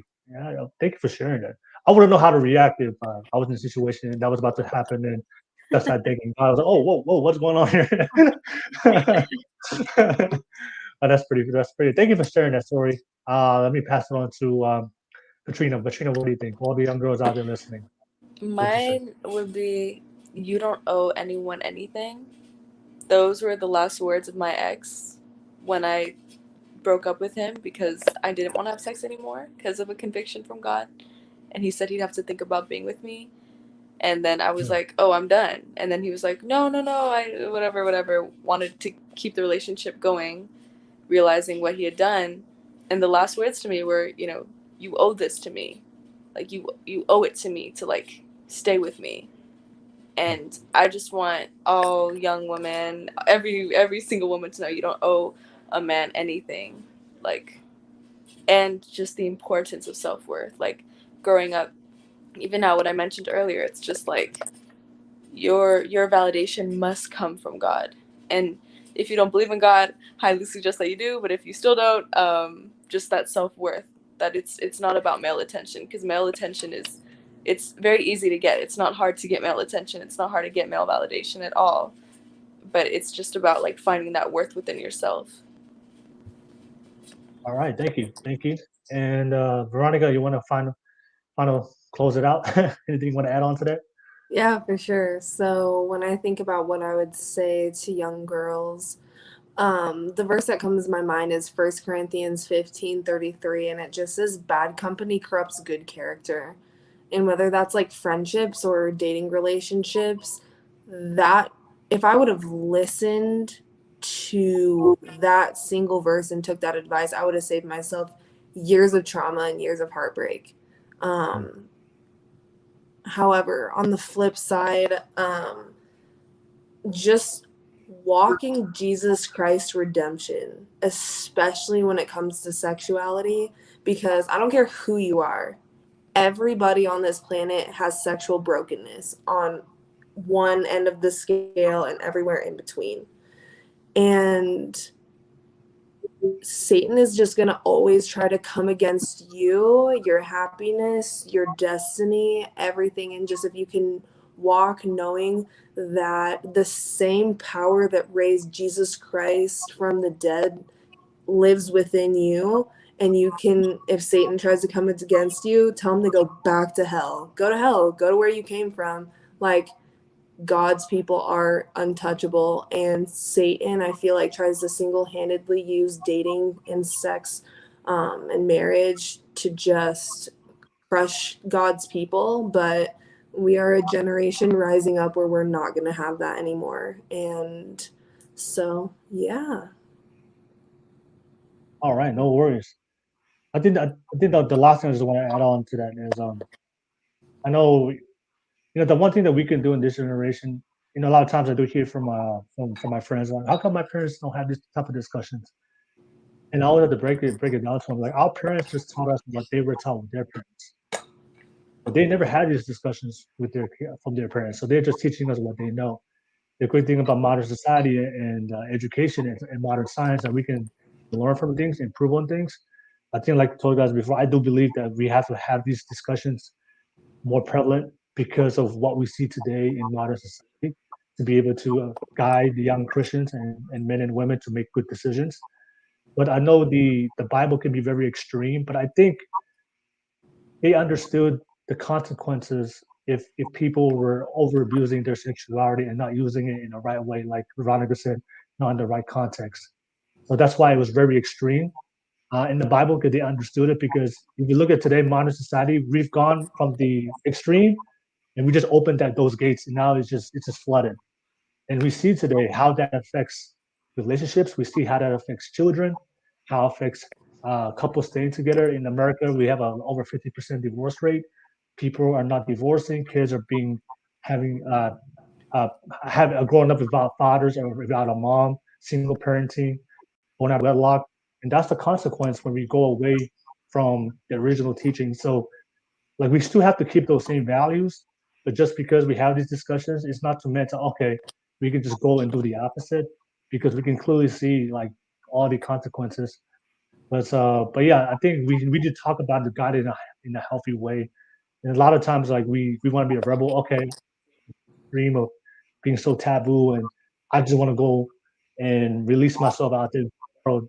But then you realize when you go to the real world and you make those consequences and those choices, there's one thing I do really believe, one of the biggest decisions that we're ever going to make in our life is who we marry and who we have sex and children with. If you mess up that choice, you can either progress your life, or you can hinder your life or make it harder. Because I have so many friends, or friends that grew up never knowing their dad, never knowing their mom, because they just didn't discussion, or they haven't built a meaningful relationship before they had sex, or they have put in a situation. So I think families is the foundation of every society. With the stronger the family, the better world we can create. But unfortunately, we kind of live in a society today that we're pushing men and women like, don't worry about a family. You live on your own. You don't need to rely on each other. And then we see the consequences of it. So I just want those young girls, young men to hear that. Have those discussions within yourself, find a safe place, like all you guys follow what all these girls said, but just understand like the consequences to it as well. So that way, when we are tempted, think about the consequences, think about how it's going to affect your life. Because sometimes when we're in those situations and we feel those feelings of sex, sometimes we lose sight of like the purpose that God had for you, and sometimes we can kind of go away from that. But yeah, but it's a beautiful thing. Just want to lay out there. It's a great, it's a beautiful thing. But use it wisely. Make sure sex progresses you towards a purpose. It doesn't hinder you, and make your life harder. Nevertheless, yeah, ladies. I think we got one more question before we conclude the podcast. Petrina, you're the last person. Question, last topic to conclude the podcast. Okay, so my question is, how do you ladies think you should go about like biblical dating, and do you think it's even biblical, like dating apps, date to date, things like that? All right. Okay. Go ahead, Angela. You want to start it off? Sure. Yeah, so the tricky thing is the Bible doesn't talk about dating. Back then, I think husbands would trade like cows for a father's daughter, you know, and they get married and live their lives. So this is a whole new thing that we're navigating these days. So I think the key is just to walk with the Holy Spirit. Like God is there to guide you through everything. And so, you know, with apps, I've used them. I think there's a way to do it. Like if you're genuinely wanting to connect with people and like find the right person, and not use them to like boost your ego or just fill time because you're bored or, you know, any of that stuff. I know people that have met their spouses through dating apps. So they can be a great tool. And yeah, I think, yeah, I'd say at the core, just follow the leading of God, because he's going to give you either that peace to go out with somebody or invest time into someone, or, you know, might not feel right about it. So yeah, I think people's opinions can be all over the board. Some people don't think dating's a great thing, and other people do think it's a great way to find out more about yourself and what you're looking for. So I think no matter where you stand, the key is just pray through it and let God guide you. All right, no worries. All right, thank you, Angela, for sharing it. All right, dating apps. Has anybody here been catfished before in dating apps? No, No? Oh, wow. thankfully. Oh, man, yeah, I've had my Have you? catfishes. That's why now if I do meet somebody online, like we have to FaceTime. I have to see you real life. I'm not gonna meet you without really talking to you. So we have to FaceTime before I meet you. There you go. Kayla, yeah, what's your response to Petrina's question about biblical dating in today's dating? I don't think that there's anything wrong with like dating and figuring out like more about yourself, figuring out what you like. I do feel like everything is in God's will. So like who you're gonna meet, who you won't, who you won't. You know, the heart behind the dating is the question too, because it's like what you said, Angela, about feeling validated or trying to boost your ego or whatever, or is it to sleep around? Like, what is it for? And if you're, you know, if you're just dating to date and to not, and you know you're not going to like do anything with you know you're this relationship isn't going to go anywhere. You're just there. It's like if there's nothing wrong with it, but it's not purposeful. Like I mean, it's not pushing you toward God's purpose. Like, I think that's where the whole, like, you know, friends with benefits thing kind of like comes in. It's like, okay, you don't see yourself like being with this person or whatever, but you're also not like gonna, it's not feeding anything. It's just there. I don't think that there's anything wrong with dating apps, because I mean, like some people get married through that stuff. Like that's like God's will. But I personally don't do it just because I feel like it's kind of like forcing something. Like I don't want to look for anyone. I feel like what's meant to be mine will be mine as long as I'm doing what I'm supposed to be doing. But no judgment toward anyone else, and there's nothing wrong with it. It's just not me, like my path. No worries, no worries. All right, thank you, Kayla. Vernonica, what do you think? So for the record, I did meet my boyfriend on a Christian dating app. So I Which one? think Which one? at the time it was called Faith, which was like it was spelled FTH, but they've since changed their name and I don't know what it is. So Oh yes, Upward, I think. is it? I remember Yes. seeing Faith, and now I see ads all the time for like Upward. How they rebrand. Yes, then that is the one. So like Angela and Kayla have both said, I think when it comes to dating, the number one thing is like, where is your heart at? Like, and we all know when we go into dating, when we're looking around, when we're downloading these apps, we know where we're at.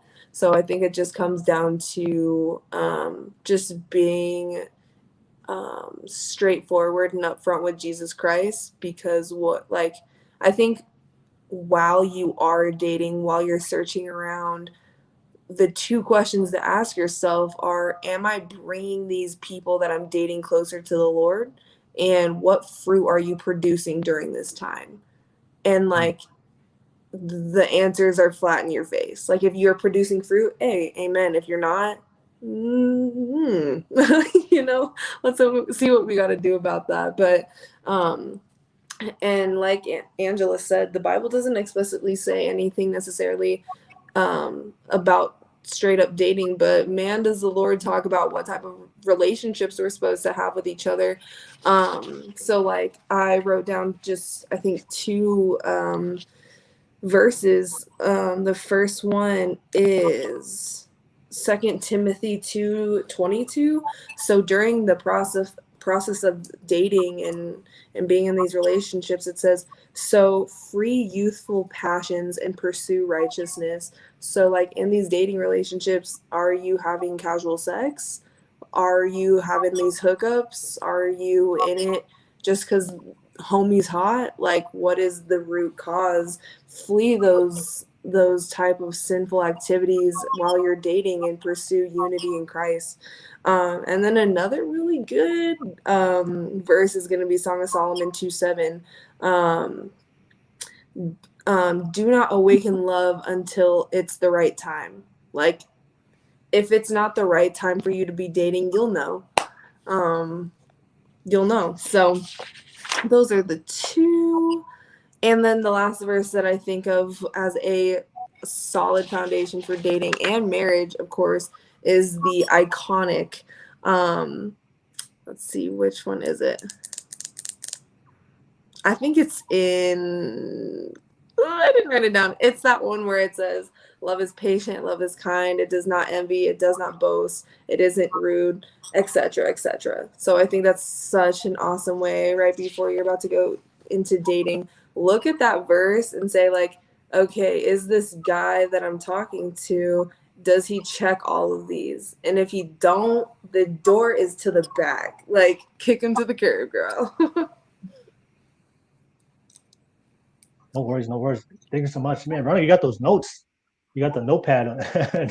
Yes, sir. You can be prepared and Yes, ready. sir. Prepared and ready. I want to ask you, ladies, real quick before we conclude.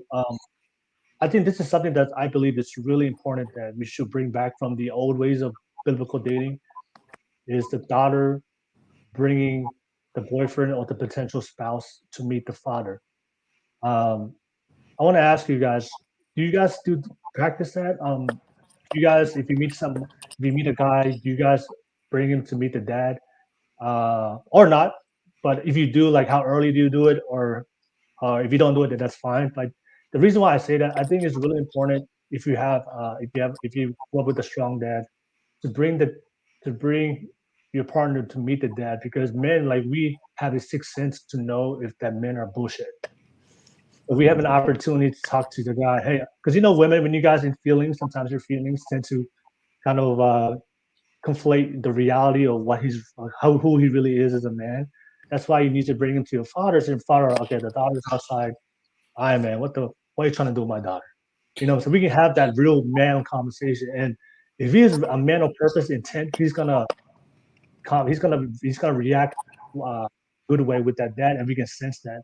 But if he's a fake, if he's planning to put up that facade, it's gonna crumble when that pressure is applied.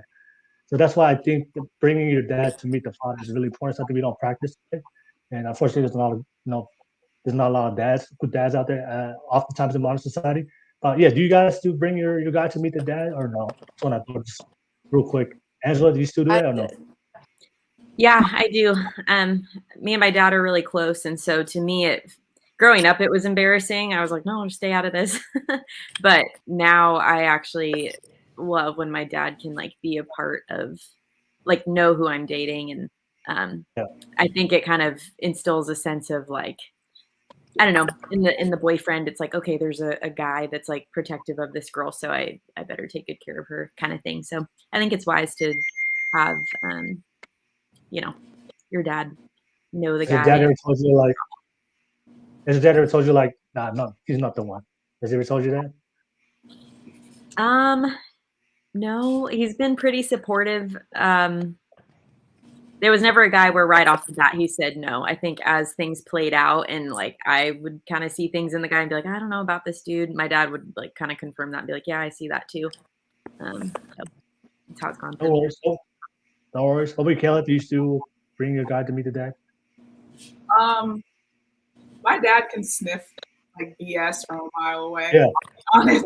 And he always makes himself known in every situation, like whether he meets guy friends, if I'm going into a place and he's with me, he makes himself present so people know she's got somebody. It doesn't even matter if it's like a relationship, but like I feel like it depends on the relationship that you have with your dad, because I have some friends that this conversation has come up, and she was gonna get engaged. She was talking to her mom about it, and her mom was like, "I think that you should that he should ask your dad for permission," and she's not close to her dad at all. So she was like, "Why would I do that?"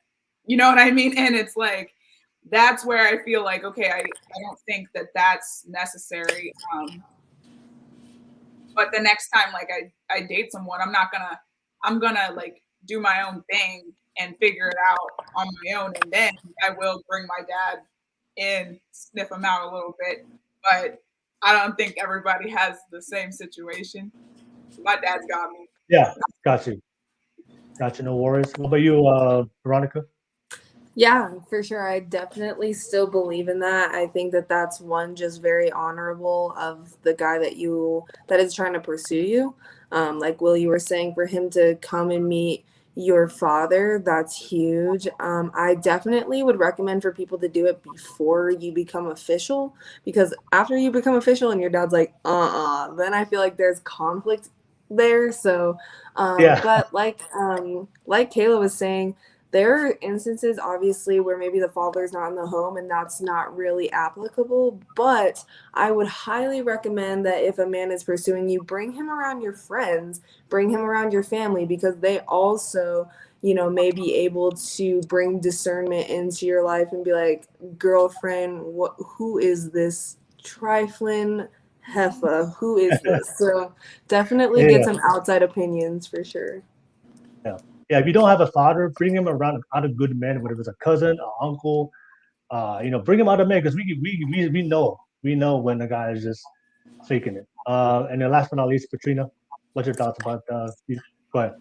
I think they all said it perfectly. Like, I think it's a very good thing, especially if you're, have a great relationship with your dad and, he's a good man.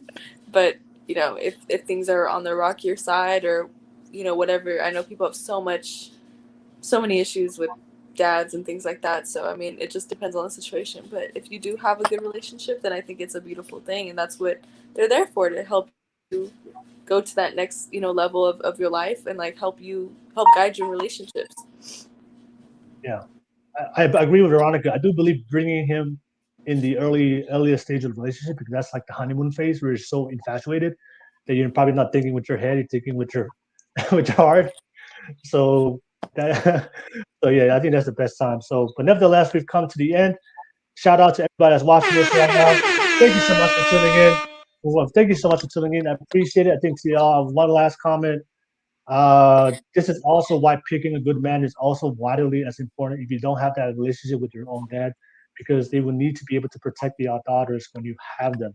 Yeah, when you have good men around you and a good father, because they want to provide and protect for you as a daughter, they know the same. They know what qualities to look for in a man. So that's why it's really important to bring your boyfriend or potential spouse to meet him, because he knows what to look for. If you can see that it's BS, and you're like, oh no, that's not the one. But it's good guidance for everybody. Yeah, I feel bad for anybody want to be my daughter. I'm coming in hard. Anyways, nevertheless, thank you so much, ladies. I really appreciate you guys for being on here. Thank you so much for everybody that's tuning in. If you love the content, appreciate the ladies. Press the like and subscribe button. And also, I'm going to drop all these ladies' social media infos in the bottom of the description of the video. So please support them in everything they do. And man, they were dropping bombs all night for you guys. You guys already know that feeling. We are feeling that spirit. Feeling that spirit. And thank you so much, ladies. And really enjoyed you guys here on the show tonight. To conclude the podcast, I want to ask you guys real quick, what's your final thoughts? What did you take away from this discussion? And how can people find you on your platforms and support what you do? If you guys can go ahead and do that, and you'll finalize the podcast with that. Angela, what's your final thoughts from tonight's podcast? What did you take away from tonight's conversation? And how can people find you if they want to find you? Yeah, I just thought this was so great. It was so great getting to know you guys and just hear everybody's perspectives. If you want to keep in touch, my Instagram is at Angela Manzanares. On TikTok, I'm at Life Coach Angela. And then my website is lifecoachingwithangela.com. Yeah. And she's a coach, y'all. I saw you doing great things. So there's definitely some coaching and coaching up in your life improvement.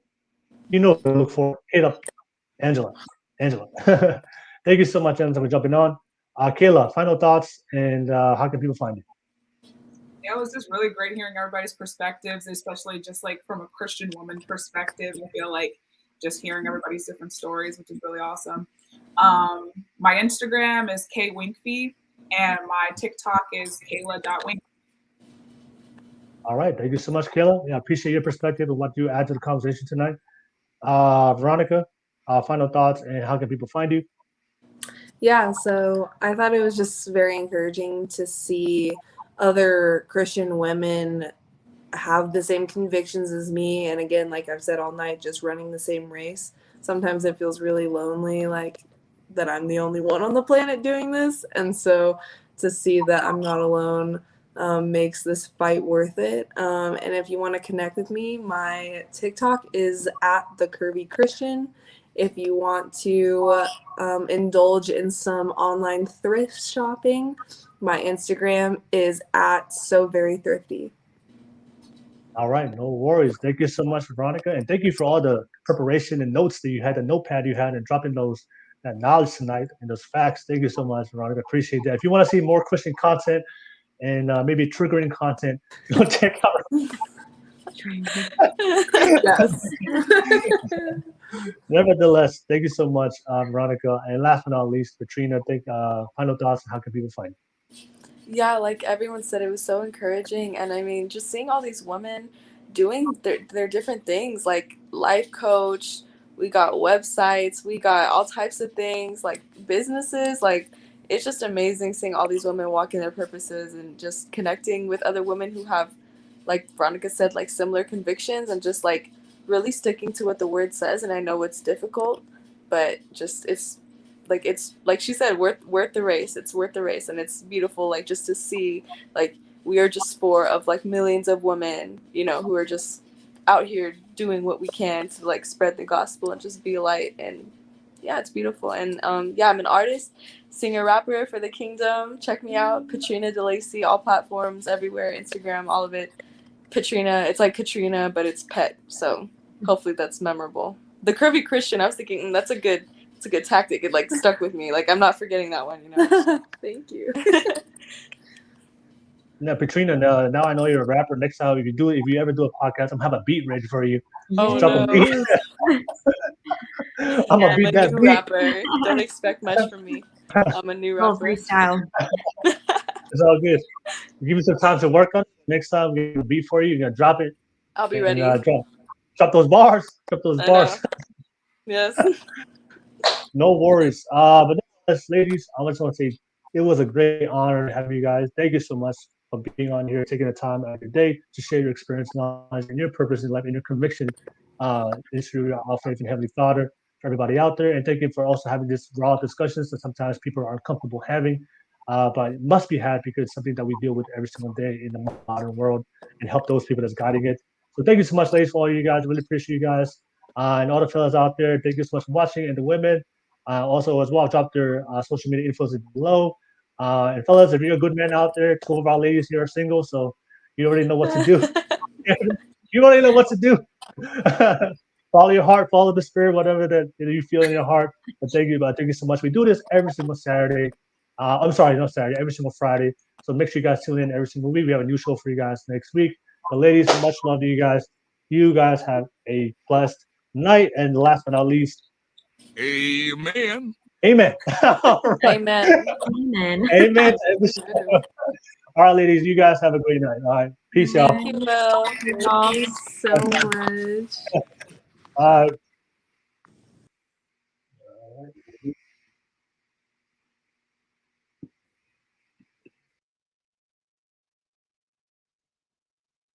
First show.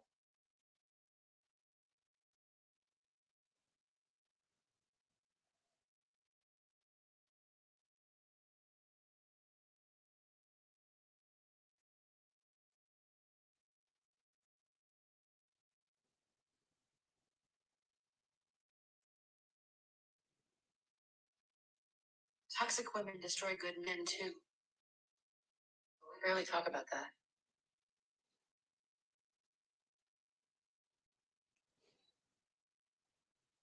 Oh, shoot.